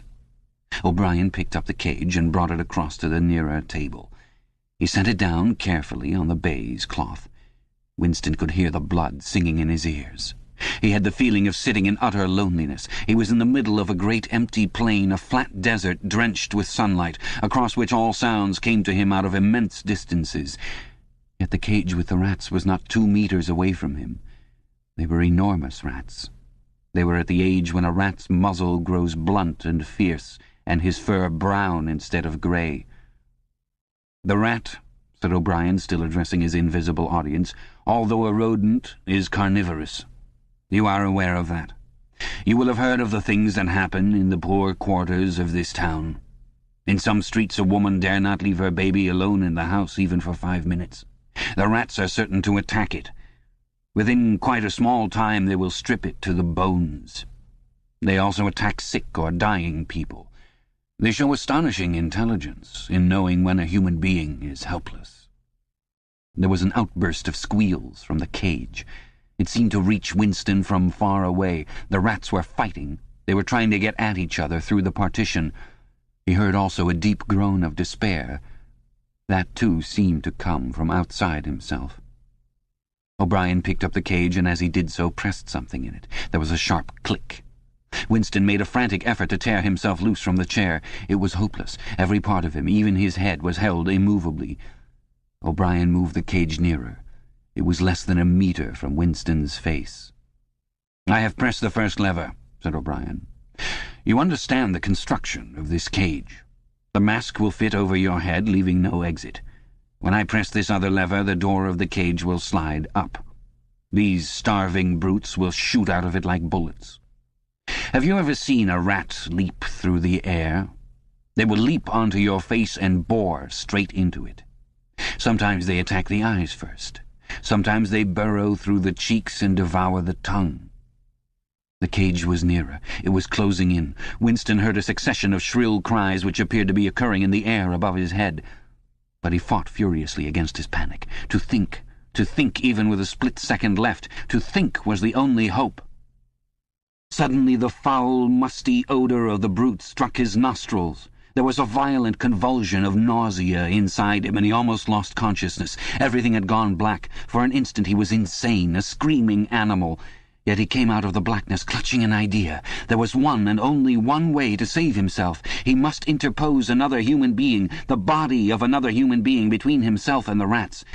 The circle of the mask was large enough now to shut out the vision of anything else. The wire door was a couple of handspans from his face. The rats knew what was coming now. One of them was leaping up and down. The other, an old scaly grandfather of the sewers, stood up with his pink hands against the bars and fiercely snuffed the air. Winston could see the whiskers and the yellow teeth. Again the black panic took hold of him. He was blind, helpless, mindless. "It was a common punishment in Imperial China," said O'Brien as didactically as ever. The mask was closing on his face. The wire brushed his cheek.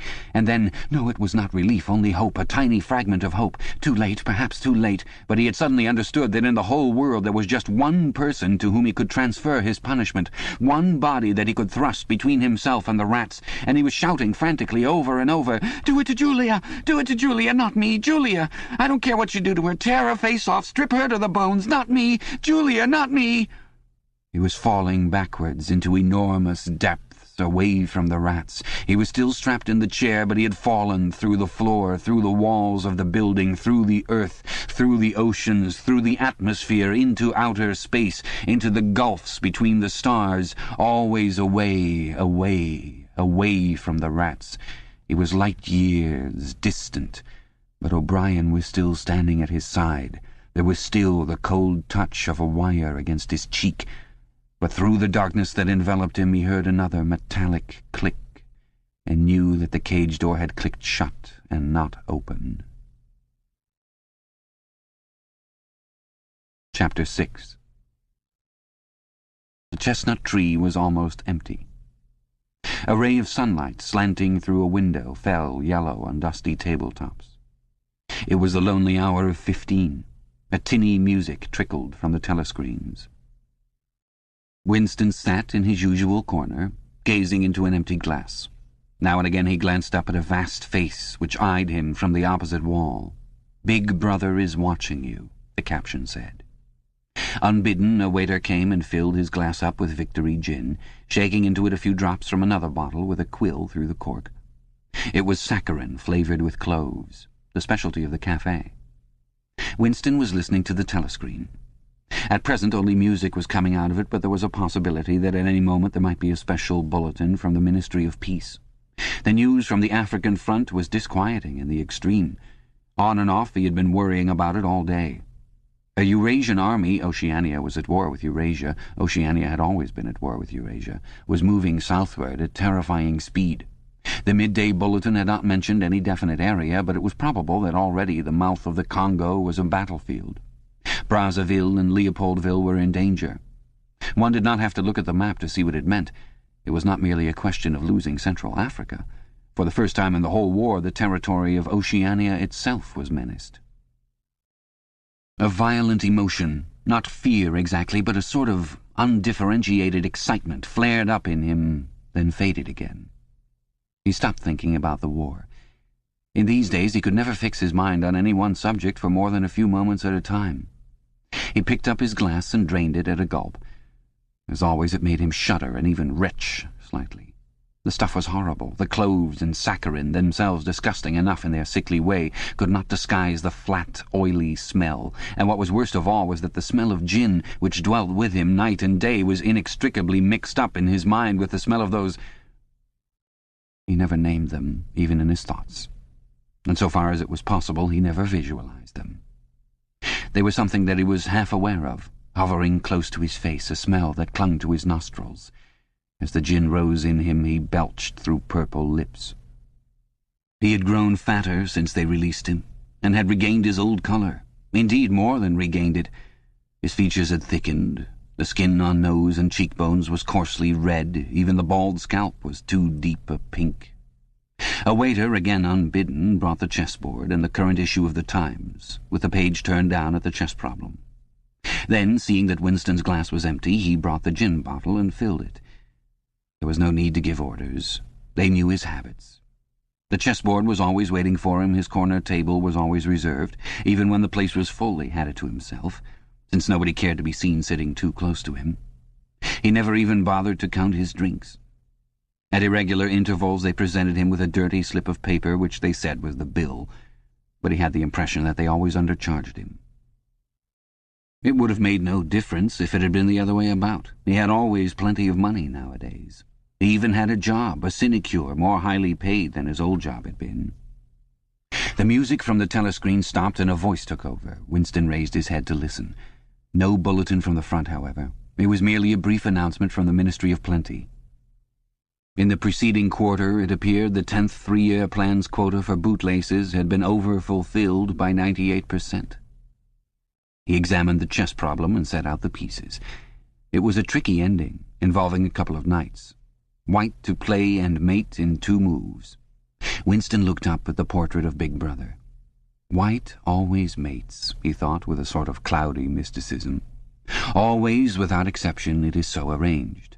In no chess problem since the beginning of the world has black ever won. Did it not symbolize the eternal, unvarying triumph of good over evil? The huge face gazed back at him, full of calm power. White always mates. The voice from the telescreen paused and added in a different and much graver tone, "You are warned to stand by for an important announcement at 15:30. 15:30. This is news of the highest importance. Take care not to miss it. 15:30. The tinkling music struck up again. Winston's heart stirred. That was the bulletin from the front. Instinct told him that it was bad news that was coming. All day, with little spurts of excitement, the thought of a smashing defeat in Africa had been in and out of his mind. He seemed actually to see the Eurasian army swarming across the never-broken frontier and pouring down into the tip of Africa like a column of ants. Why had it not been possible to outflank them in some way? The outline of the West African coast stood out vividly in his mind. He picked up the white knight and moved it across the board. There was the proper spot. Even while he saw the black horde racing southward, he saw another force, mysteriously assembled, suddenly planted in their rear, cutting their communications by land and sea. He felt that by willing it he was bringing that other force into existence. But it was necessary to act quickly. If they could get control of the whole of Africa, if they had airfields and submarine bases at the Cape, it would cut Oceania in 2. It might mean anything. Defeat, breakdown, the redivision of the world, the destruction of the party. He drew a deep breath. An extraordinary medley of feelings, but it was not a medley exactly, rather it was successive layers of feeling in which one could not say which layer was undermost, struggled inside him. The spasm passed. He put the white knight back in its place, but for the moment he could not settle down to a serious study of the chess problem. His thoughts wandered again. Almost unconsciously he traced with his finger in the dust on the table 2 + 2 = 5. "They can't get inside you," she had said. "But they could get inside you. What happens to you here is forever," O'Brien had said. That was a true word. There were things, your own acts, from which you could not recover. Something was killed in your breast, burnt out, cauterized out. He had seen her. He had even spoken to her. There was no danger in it. He knew it as though instinctively that they now took almost no interest in his doings. He could have arranged to meet her a second time if either of them had wanted to. Actually, it was by chance that they had met. It was in the park, on a vile, biting day in March, when the earth was like iron and all the grass seemed dead, and there was not a bud anywhere except a few crocuses which had pushed themselves up to be dismembered by the wind. He was hurrying along with frozen hands and watering eyes when he saw her not 10 meters away from him. It struck him at once that she had changed in some ill-defined way. They almost passed one another without a sign. Then he turned and followed her, not very eagerly. He knew that there was no danger, nobody would take any interest in them. She did not speak. She walked obliquely away across the grass as though trying to get rid of him, then seemed to resign herself to having him at her side. Presently they were in among a clump of ragged, leafless shrubs, useless either for concealment or as protection from the wind. They halted. It was vilely cold. The wind whistled through the twigs and fretted the occasional dirty-looking crocuses. He put his arm round her waist. There was no telescreen, but there must be hidden microphones. Besides, they could be seen. It did not matter. Nothing mattered. They could have lain down on the ground and done that, if they had wanted to. His flesh froze with horror at the thought of it. She made no response whatever to the clasp of his arm. She did not even try to disengage herself. He knew now what had changed in her.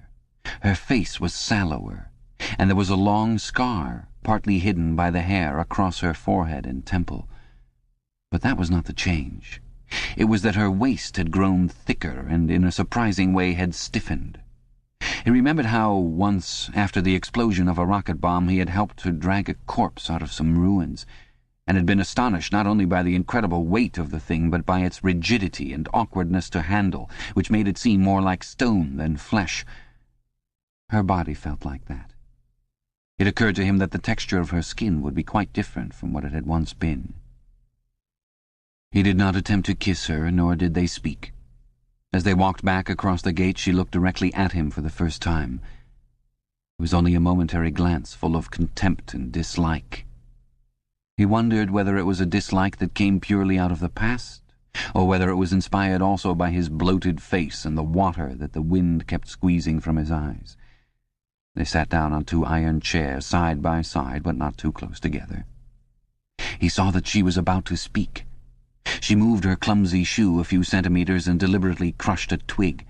Her feet seemed to have grown broader, he noticed. "I betrayed you," she said baldly. "I betrayed you," he said. She gave him another quick look of dislike.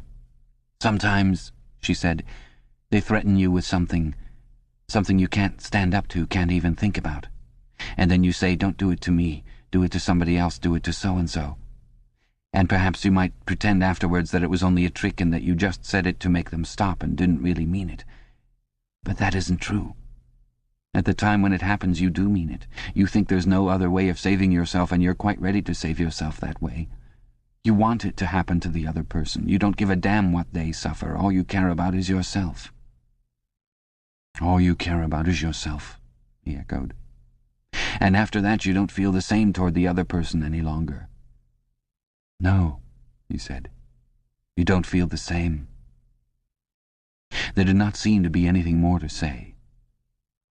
The wind plastered their thin overalls against their bodies. Almost at once it became embarrassing to sit there in silence. Besides, it was too cold to keep still. She said something about catching her tube and stood up to go. "We must meet again," he said. "Yes," she said. "We must meet again." He followed irresolutely for a little distance, half a pace behind her. They did not speak again. She did not actually try to shake him off, but walked at just such a speed as to prevent his keeping abreast of her. He had made up his mind that he would accompany her as far as the tube station, but suddenly this process of trailing along in the cold seemed pointless and unbearable. He was overwhelmed by a desire not so much to get away from Julia as to get back to the Chestnut Tree Cafe, which had never seemed so attractive as at this moment. He had a nostalgic vision of his corner table with the newspaper and the chessboard and the ever-flowing gin. Above all, it would be warm in there. The next moment, not altogether by accident, he allowed himself to become separated from her by a small knot of people. He made a half-hearted attempt to catch up, then slowed down, turned, and made off in the opposite direction. When he had gone 50 meters, he looked back. The street was not crowded, but already he could not distinguish her. Any one of a dozen hurrying figures might have been hers. Perhaps her thickened, stiffened body was no longer recognizable from behind. "At the time when it happens," she had said, "you do mean it." He had meant it. He had not merely said it, he had wished it. He had wished that she, and not he, should be delivered over to Something changed in the music that trickled from the telescreen. A cracked and jeering note, a yellow note, came into it. And then, perhaps it was not happening, perhaps it was only a memory taking on the semblance of sound. A voice was singing, "Under the spreading chestnut tree I sold you and you sold me." The tears welled up in his eyes. A passing waiter noticed that his glass was empty and came back with a gin bottle. He took up his glass and sniffed at it. The stuff grew not less but more horrible with every mouthful he drank. But it had become the element he swam in. It was his life, his death, and his resurrection. It was gin that sank him into a stupor every night, and gin that revived him every morning. When he woke, seldom before 1100, with gummed-up eyelids and fiery mouth and a back that seemed to be broken, it would have been impossible even to rise from the horizontal if it had not been for the bottle and teacup placed beside the bed overnight. Through the midday hours he sat with glazed face, the bottle handy, listening to the telescreen. From 15 to closing time he was a fixture in the chestnut tree. No one cared what he did any longer. No whistle woke him, no telescreen admonished him. Occasionally, perhaps twice a week, he went to a dusty, forgotten-looking office in the Ministry of Truth and did little work, or what was called work. He had been appointed to a subcommittee of a subcommittee which had sprouted from one of the innumerable committees dealing with minor difficulties that arose in the compilation of the 11th edition of the Newspeak Dictionary. They were engaged in producing something called an interim report, but what it was that they were reporting on he had never definitely found out. It was something to do with the question of whether commas should be placed inside brackets or outside. There were 4 others on the committee, all of them persons similar to himself. There were days when they assembled and then promptly dispersed again, frankly admitting to one another that there was not really anything to be done. But there were other days when they settled down to their work almost eagerly, making a tremendous show of entering up their minutes and drafting long memoranda which were never finished, when the argument as to what they were supposedly arguing about grew extraordinarily involved and abstruse, with subtle hagglings over definitions, enormous digressions, quarrels, threats even to appeal to higher authority. And then suddenly the life would go out of them, and they would sit around the table looking at one another with extinct eyes, like ghosts fading at cockcrow. The telescreen was silent for a moment. Winston raised his head again. The bulletin. But no, they were merely changing the music. He had the map of Africa behind his eyelids. The movement of the armies was a diagram, a black arrow tearing vertically southward and a white arrow tearing horizontally eastward across the tail of the first.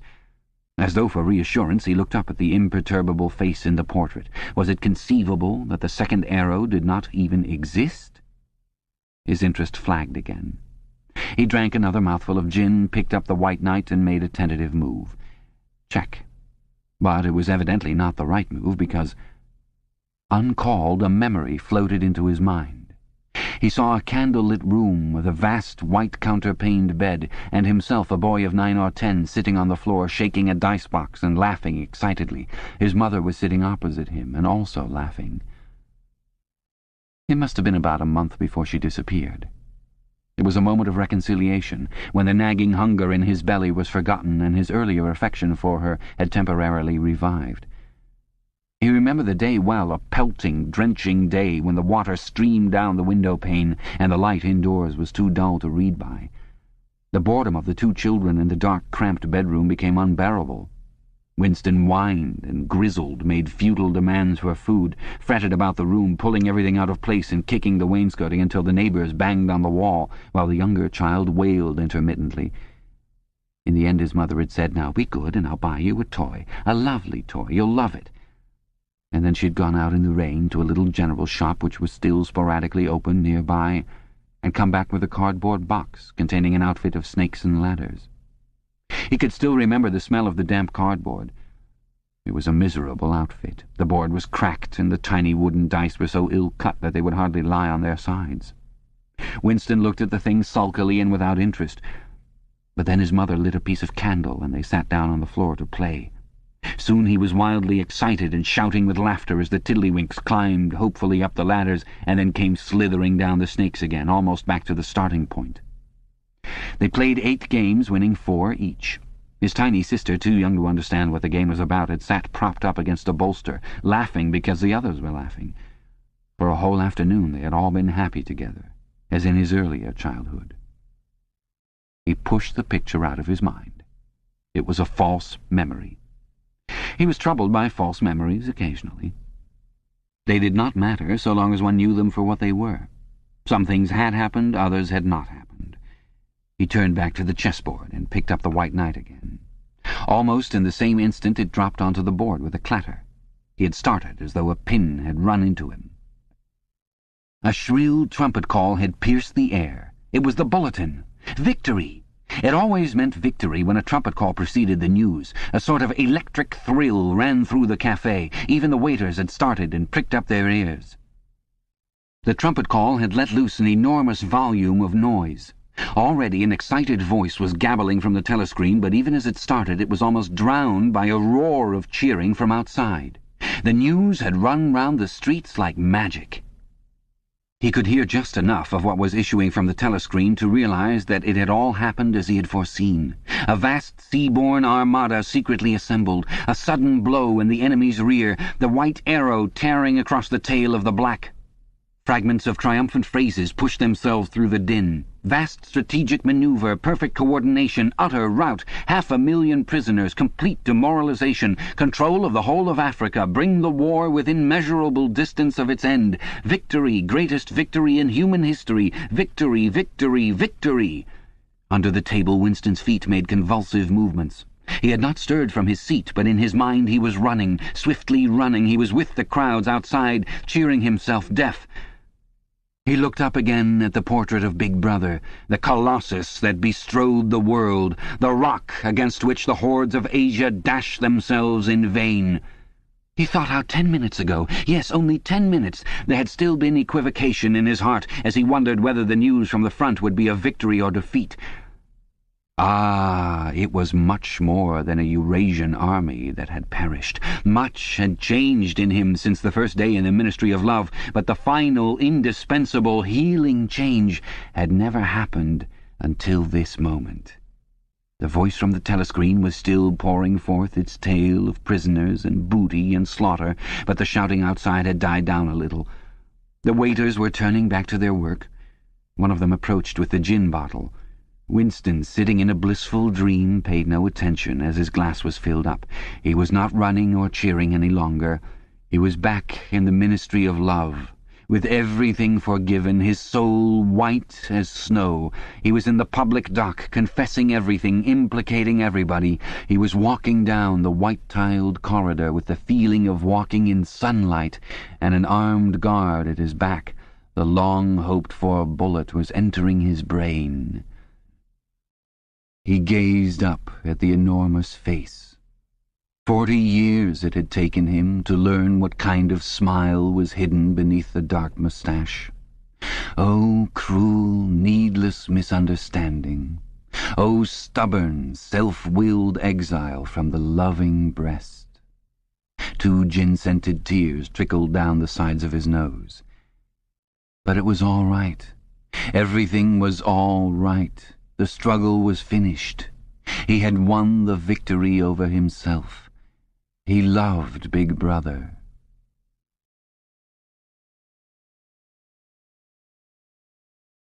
The End. You have been listening to 1984 by George Orwell, narrated by Frank Muller. Orwell includes an appendix explaining the principles of Newspeak, and which we present here. Newspeak was the official language of Oceania and had been devised to meet the ideological needs of Ingsoc, or English socialism. In the year 1984, there was not as yet anyone who used Newspeak as his sole means of communication, either in speech or writing. The leading articles in the Times were written in it, but this was a tour de force which could only be carried out by a specialist. It was expected that Newspeak would have finally superseded Oldspeak, or Standard English as we should call it, by about the year 2050. Meanwhile it gained ground steadily, all party members tending to use Newspeak words and grammatical constructions more and more in their everyday speech. The version in use in 1984 and embodied in the 9th and 10th editions of the Newspeak Dictionary was a provisional one, and contained many superfluous words and archaic formations which were due to be suppressed later. It is with the final, perfected version, as embodied in the 11th edition of the dictionary, that we are concerned here. The purpose of Newspeak was not only to provide a medium of expression for the world view and mental habits proper to the devotees of Ingsoc, but to make all other modes of thought impossible. It was intended that when Newspeak had been adopted once and for all, and Oldspeak forgotten, a heretical thought, that is, a thought diverging from the principles of Ingsoc, should be literally unthinkable, at least so far as thought is dependent on words. Its vocabulary was so constructed as to give exact and often very subtle expression to every meaning that a party member could properly wish to express, while excluding all other meanings and also the possibility of arriving at them by indirect methods. This was done partly by the invention of new words, but chiefly by eliminating undesirable words and by stripping such words as remained of unorthodox meanings, and so far as possible of all secondary meanings whatever. To give a single example, the word free still existed in Newspeak, but it could only be used in such statements as, "This dog is free from lice," or "This field is free from weeds." It could not be used in its old sense of politically free or intellectually free, since political and intellectual freedom no longer existed even as concepts, and were therefore of necessity nameless. Quite apart from the suppression of definitely heretical words, reduction of vocabulary was regarded as an end in itself, and no word that could be dispensed with was allowed to survive. Newspeak was designed not to extend but to diminish the range of thought, and this purpose was indirectly assisted by cutting the choice of words down to a minimum. Newspeak was founded on the English language as we now know it, though many Newspeak sentences, even when not containing newly created words, would be barely intelligible to an English speaker of our own day.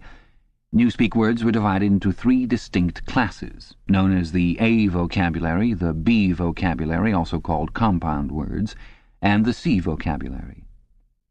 It will be simpler to discuss each class separately, but the grammatical peculiarities of the language can be dealt with in the section devoted to the A vocabulary, since the same rules held good for all 3 categories. The A vocabulary. The A vocabulary consisted of words needed for the business of everyday life, for such things as eating, drinking, working, putting on one's clothes, going up and down stairs, riding in vehicles, gardening, cooking, and the like. It was composed almost entirely of words that we already possess, words like hit, run, dog, tree, sugar, house, field. But in comparison with the present-day English vocabulary, their number was extremely small, while their meanings were far more rigidly defined. All ambiguities and shades of meaning had been purged out of them. So far as it could be achieved, a Newspeak word of this class was simply a staccato sound expressing one clearly understood concept.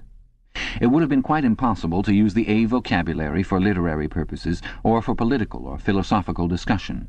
It was intended only to express simple, purposive thoughts, usually involving concrete objects or physical actions. The grammar of Newspeak had 2 outstanding peculiarities. The first of these was an almost complete interchangeability between different parts of speech. Any word in the language, in principle this applied even to very abstract words such as if or when, could be used either as a verb, noun, adjective, or adverb. Between the verb and the noun form, when they were of the same root, there was never any variation, this rule of itself involving the destruction of many archaic forms. The word thought, for example, did not exist in Newspeak. Its place was taken by think, which did duty for both noun and verb.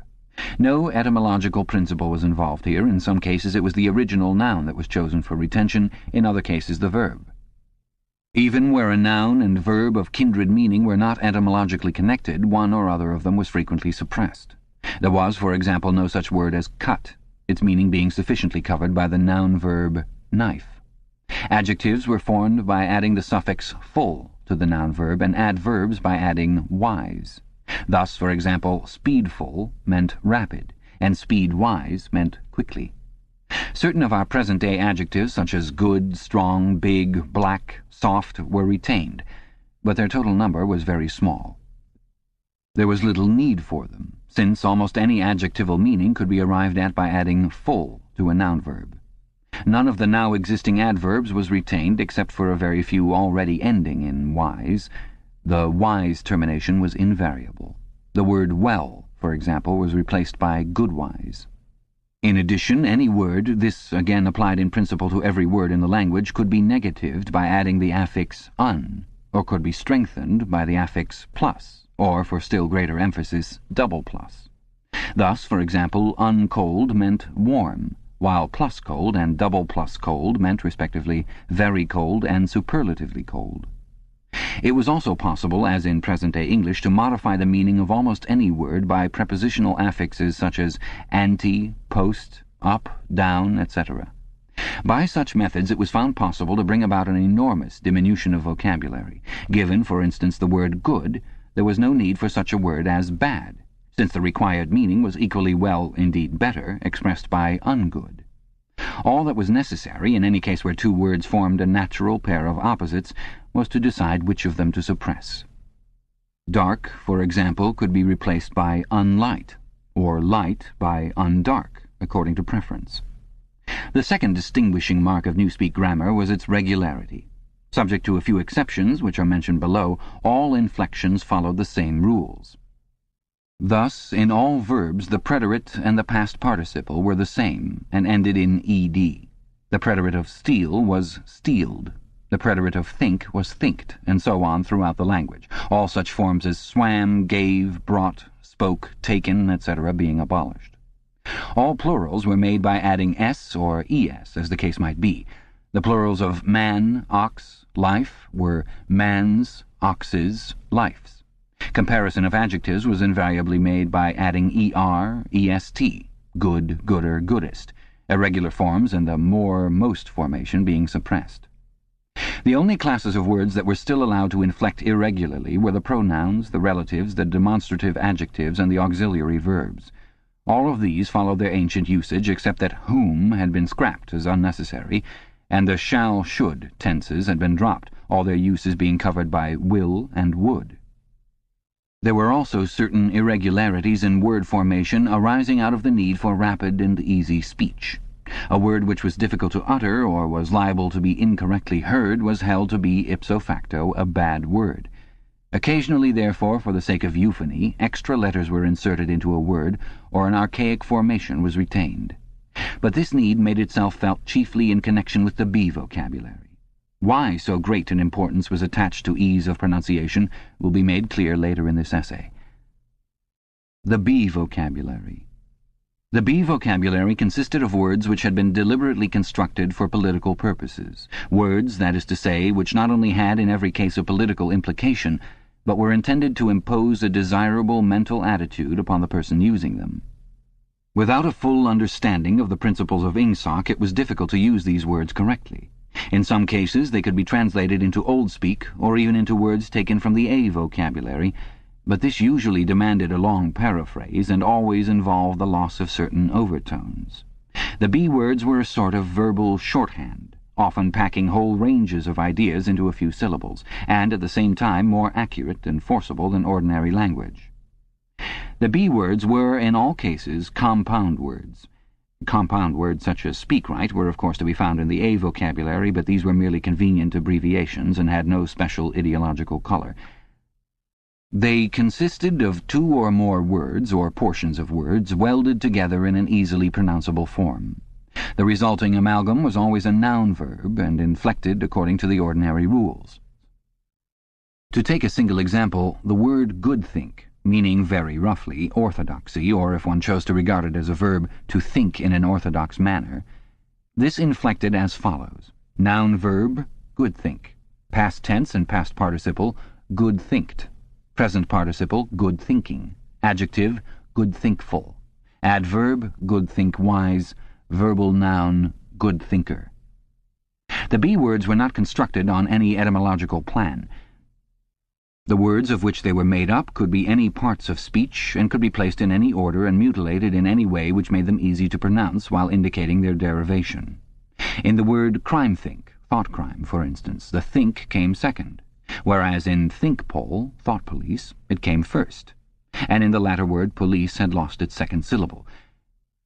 Because of the greater difficulty in securing euphony, irregular formations were commoner in the B vocabulary than in the A vocabulary. For example, the adjectival forms of mini-true, mini-pax, and mini-love were, respectively, mini-truthful, mini-peaceful, and mini-lovely, simply because truthful, paxful, and loveful were slightly awkward to pronounce. In principle, however, all B words could inflect, and all inflected in exactly the same way. Some of the B words had highly subtilized meanings, barely intelligible to anyone who had not mastered the language as a whole. Consider, for example, such a typical sentence from a Times leading article as "Old thinkers unbellyfeel ingsoc." The shortest rendering that one could make of this in old speak would be, "Those whose ideas were formed before the Revolution cannot have a full emotional understanding of the principles of English socialism." But this is not an adequate translation. To begin with, in order to grasp the full meaning of the Newspeak sentence quoted above, one would have to have a clear idea of what is meant by ingsoc. And, in addition, only a person thoroughly grounded in ingsoc could appreciate the full force of the word bellyfeel, which implied a blind, enthusiastic acceptance difficult to imagine today, or of the word oldthink, which was inextricably mixed up with the idea of wickedness and decadence. But the special function of certain Newspeak words, of which oldthink was one, was not so much to express meanings as to destroy them. These words, necessarily few in number, had had their meanings extended until they contained within themselves whole batteries of words which, as they were sufficiently covered by a single comprehensive term, could now be scrapped and forgotten. The greatest difficulty facing the compilers of the Newspeak dictionary was not to invent new words, but, having invented them, to make sure what they meant, to make sure, that is to say, what ranges of words they cancelled by their existence. As we have already seen in the case of the word free, words which had once borne a heretical meaning were sometimes retained for the sake of convenience, but only with the undesirable meanings purged out of them. Countless other words, such as honor, justice, morality, internationalism, democracy, science, and religion, had simply ceased to exist. A few blanket words covered them, and in covering them, abolished them. All words grouping themselves round the concepts of liberty and equality, for instance, were contained in the single word crimethink, while all words grouping themselves round the concepts of objectivity and rationalism were contained in the single word oldthink. Greater precision would have been dangerous. What was required in a party member was an outlook similar to that of the ancient Hebrew who knew, without knowing much else, that all nations other than his own worshipped false gods. He did not need to know that these gods were called Baal, Osiris, Moloch, Ashtaroth, and the like. Probably the less he knew about them, the better for his orthodoxy. He knew Jehovah and the commandments of Jehovah. He knew, therefore, that all gods with other names or other attributes were false gods. In somewhat the same way, the party member knew what constituted right conduct, and in exceedingly vague, generalized terms, he knew what kinds of departure from it were possible. His sexual life, for example, was entirely regulated by the two Newspeak words sex crime, sexual immorality, and good sex, chastity. Sex crime covered all sexual misdeeds whatever. It covered fornication, adultery, homosexuality, and other perversions, and in addition normal intercourse practiced for its own sake. There was no need to enumerate them separately, since they were all equally culpable and, in principle, all punishable by death. In the C vocabulary, which consisted of scientific and technical words, it might be necessary to give specialized names to certain sexual aberrations, but the ordinary citizen had no need of them. He knew what was meant by good sex, that is to say, normal intercourse between man and wife for the sole purpose of begetting children and without physical pleasure on the part of the woman. All else was sex crime. In Newspeak, it was seldom possible to follow a heretical thought further than the perception that it was heretical. Beyond that point, the necessary words were non-existent. No word in the B vocabulary was ideologically neutral. A great many were euphemisms. Such words, for instance, as joy camp, forced labor camp, or mini-pax, ministry of peace, i.e. ministry of war, meant almost the exact opposite of what they appeared to mean. Some words, on the other hand, displayed a frank and contemptuous understanding of the real nature of oceanic society. An example was prole-feed, meaning the rubbishy entertainment and spurious news which the party handed out to the masses. Other words, again, were ambivalent, having the connotation good when applied to the party, and bad when applied to its enemies.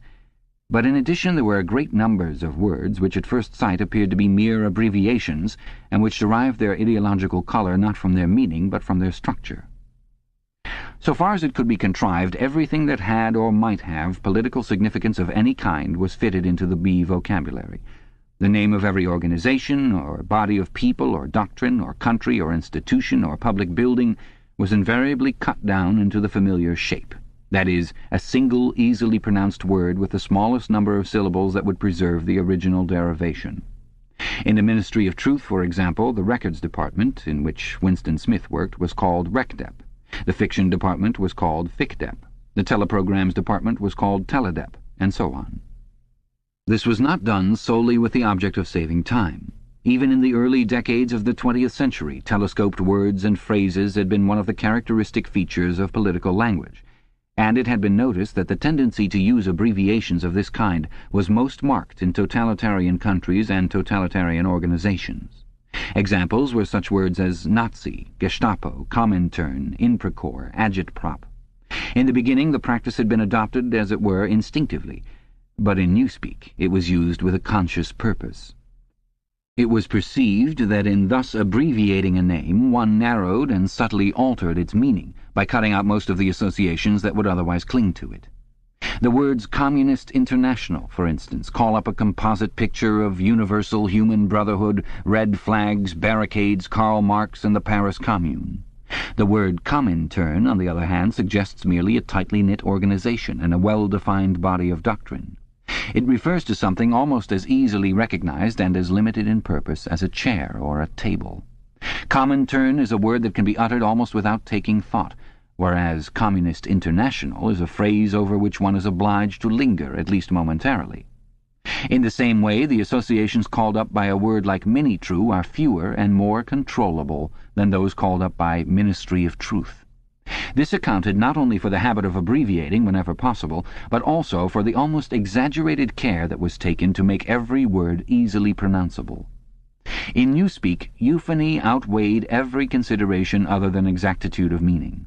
Regularity of grammar was always sacrificed to it when it seemed necessary, and rightly so, since what was required, above all for political purposes, were short, clipped words of unmistakable meaning, which could be uttered rapidly and which roused the minimum of echoes in the speaker's mind.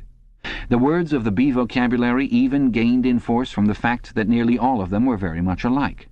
Almost invariably these words, Goodthink, Minipax, Prolfeed, Sex Crime, Joy Camp, Ingsoc, Bellyfeel, Thinkpole, and countless others, were words of 2 or 3 syllables, with the stress distributed equally between the first syllable and the last. The use of them encouraged a gabbling style of speech, at once staccato and monotonous, and this was exactly what was aimed at. The intention was to make speech, and especially speech on any subject not ideologically neutral, as nearly as possible independent of consciousness. For the purposes of everyday life it was no doubt necessary, or sometimes necessary, to reflect before speaking, but a party member called upon to make a political or ethical judgment should be able to spray forth the correct opinions as automatically as a machine gun spraying forth bullets. His training fitted him to do this, the language gave him an almost foolproof instrument, and the texture of the words, with their harsh sound and a certain willful ugliness which was in accord with the spirit of Ingsoc, assisted the process still further. So did the fact of having very few words to choose from. Relative to our own, the Newspeak vocabulary was tiny, and new ways of reducing it were constantly being devised. Newspeak indeed differed from almost all other languages in that its vocabulary grew smaller instead of larger every year. Each reduction was a gain, since the smaller the area of choice, the smaller the temptation to take thought. Ultimately, it was hoped to make articulate speech issue from the larynx without involving the higher brain centers at all. This aim was frankly admitted in the Newspeak word duckspeak, meaning to quack like a duck. Like various other words in the B vocabulary, duckspeak was ambivalent in meaning. Provided that the opinions which were quacked out were orthodox ones, it implied nothing but praise. And when the Times referred to one of the orators of the party as a double plus good duck speaker, it was paying a warm and valued compliment. The C vocabulary. The C vocabulary was supplementary to the others and consisted entirely of scientific and technical terms. These resembled the scientific terms in use today and were constructed from the same roots, but the usual care was taken to define them rigidly and strip them of undesirable meanings. They followed the same grammatical rules as the words in the other two vocabularies. Very few of the C words had any currency either in everyday speech or in political speech. Any scientific worker or technician could find all the words he needed in the list devoted to his own specialty, but he seldom had more than a smattering of the words occurring in the other lists. Only a very few words were common to all lists, and there was no vocabulary expressing the function of science as a habit of mind or a method of thought, irrespective of its particular branches. There was, indeed, no word for science, any meaning that it could possibly bear being already sufficiently covered by the word ingsoc. From the foregoing account, it will be seen that in Newspeak the expression of unorthodox opinions above a very low level was well nigh impossible. It was, of course, possible to utter heresies of a very crude kind, a species of blasphemy. It would have been possible, for example, to say, "Big Brother is ungood." But this statement, which to an orthodox ear merely conveyed a self-evident absurdity, could not have been sustained by reasoned argument because the necessary words were not available. Ideas inimical to ingsoc could only be entertained in a vague, wordless form, and could only be named in very broad terms which lumped together and condemned whole groups of heresies without defining them in doing so. One could, in fact, only use Newspeak for unorthodox purposes by illegitimately translating some of the words back into Oldspeak. For example, "all mans are equal" was a possible Newspeak sentence, but only in the same sense in which "all men are red-haired" is a possible Oldspeak sentence. It did not contain a grammatical error, but it expressed a palpable untruth, i.e. that all men are of equal size, weight, or strength. The concept of political equality no longer existed, and this secondary meaning had accordingly been purged out of the word equal. In 1984, when Oldspeak was still the normal means of communication, the danger theoretically existed that in using Newspeak words one might remember their original meanings. In practice, it was not difficult for any person well grounded in doublethink to avoid doing this, but within a couple of generations even the possibility of such a lapse would have vanished. A person growing up with Newspeak as his sole language would no more know that equal had once had the secondary meaning of politically equal, or that free had once meant intellectually free, than, for instance, a person who had never heard of chess would be aware of the secondary meanings attaching to queen and rook. There would be many crimes and errors which it would be beyond his power to commit, simply because they were nameless and therefore unimaginable. And it was to be foreseen that with the passage of time the distinguishing characteristics of Newspeak would become more and more pronounced, its words growing fewer and fewer, their meanings more and more rigid, and the chance of putting them to improper uses always diminishing. When Oldspeak had been once and for all superseded, the last link with the past would have been severed. History had already been rewritten, but fragments of the literature of the past survived here and there, imperfectly censored, and so long as one retained one's knowledge of Oldspeak it was possible to read them. In the future, such fragments, even if they chanced to survive, would be unintelligible and untranslatable. It was impossible to translate any passage of Oldspeak into Newspeak unless it either referred to some technical process or some simple everyday action, or was already orthodox. Good thinkful would be the Newspeak expression in tendency. In practice, this meant that no book written before approximately 1960 could be translated as a whole. Pre-revolutionary literature could only be subjected to ideological translation, that is, alteration in sense as well as language. Take, for example, the well-known passage from the Declaration of Independence.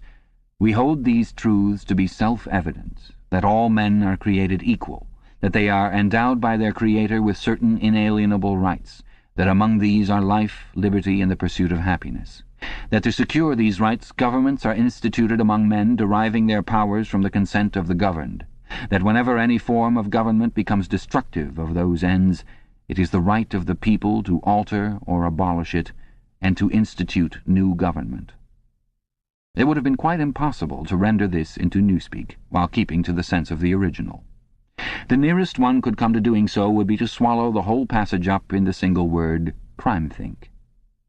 A full translation could only be an ideological translation, whereby Jefferson's words would be changed into a panegyric on absolute government. A good deal of the literature of the past was, indeed, already being transformed in this way. Considerations of prestige made it desirable to preserve the memory of certain historical figures, while at the same time bringing their achievements into line with the philosophy of ingsoc. Various writers, such as Shakespeare, Milton, Swift, Byron, Dickens, and some others, were therefore in process of translation. When the task had been completed, their original writings, with all else that survived of the literature of the past, would be destroyed. These translations were a slow and difficult business, and it was not expected that they would be finished before the first or second decade of the 21st century. There were also large quantities of merely utilitarian literature, indispensable technical manuals and the like, that had to be treated in the same way.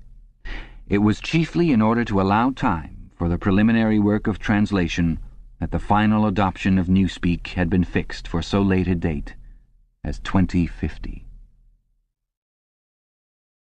This concludes the appendix. George Orwell died in 1950 at the age of 47 of a neglected lung ailment, leaving behind a large body of work. Available unabridged from recorded books is Orwell's first book, the largely autobiographical Down and Out in Paris and London.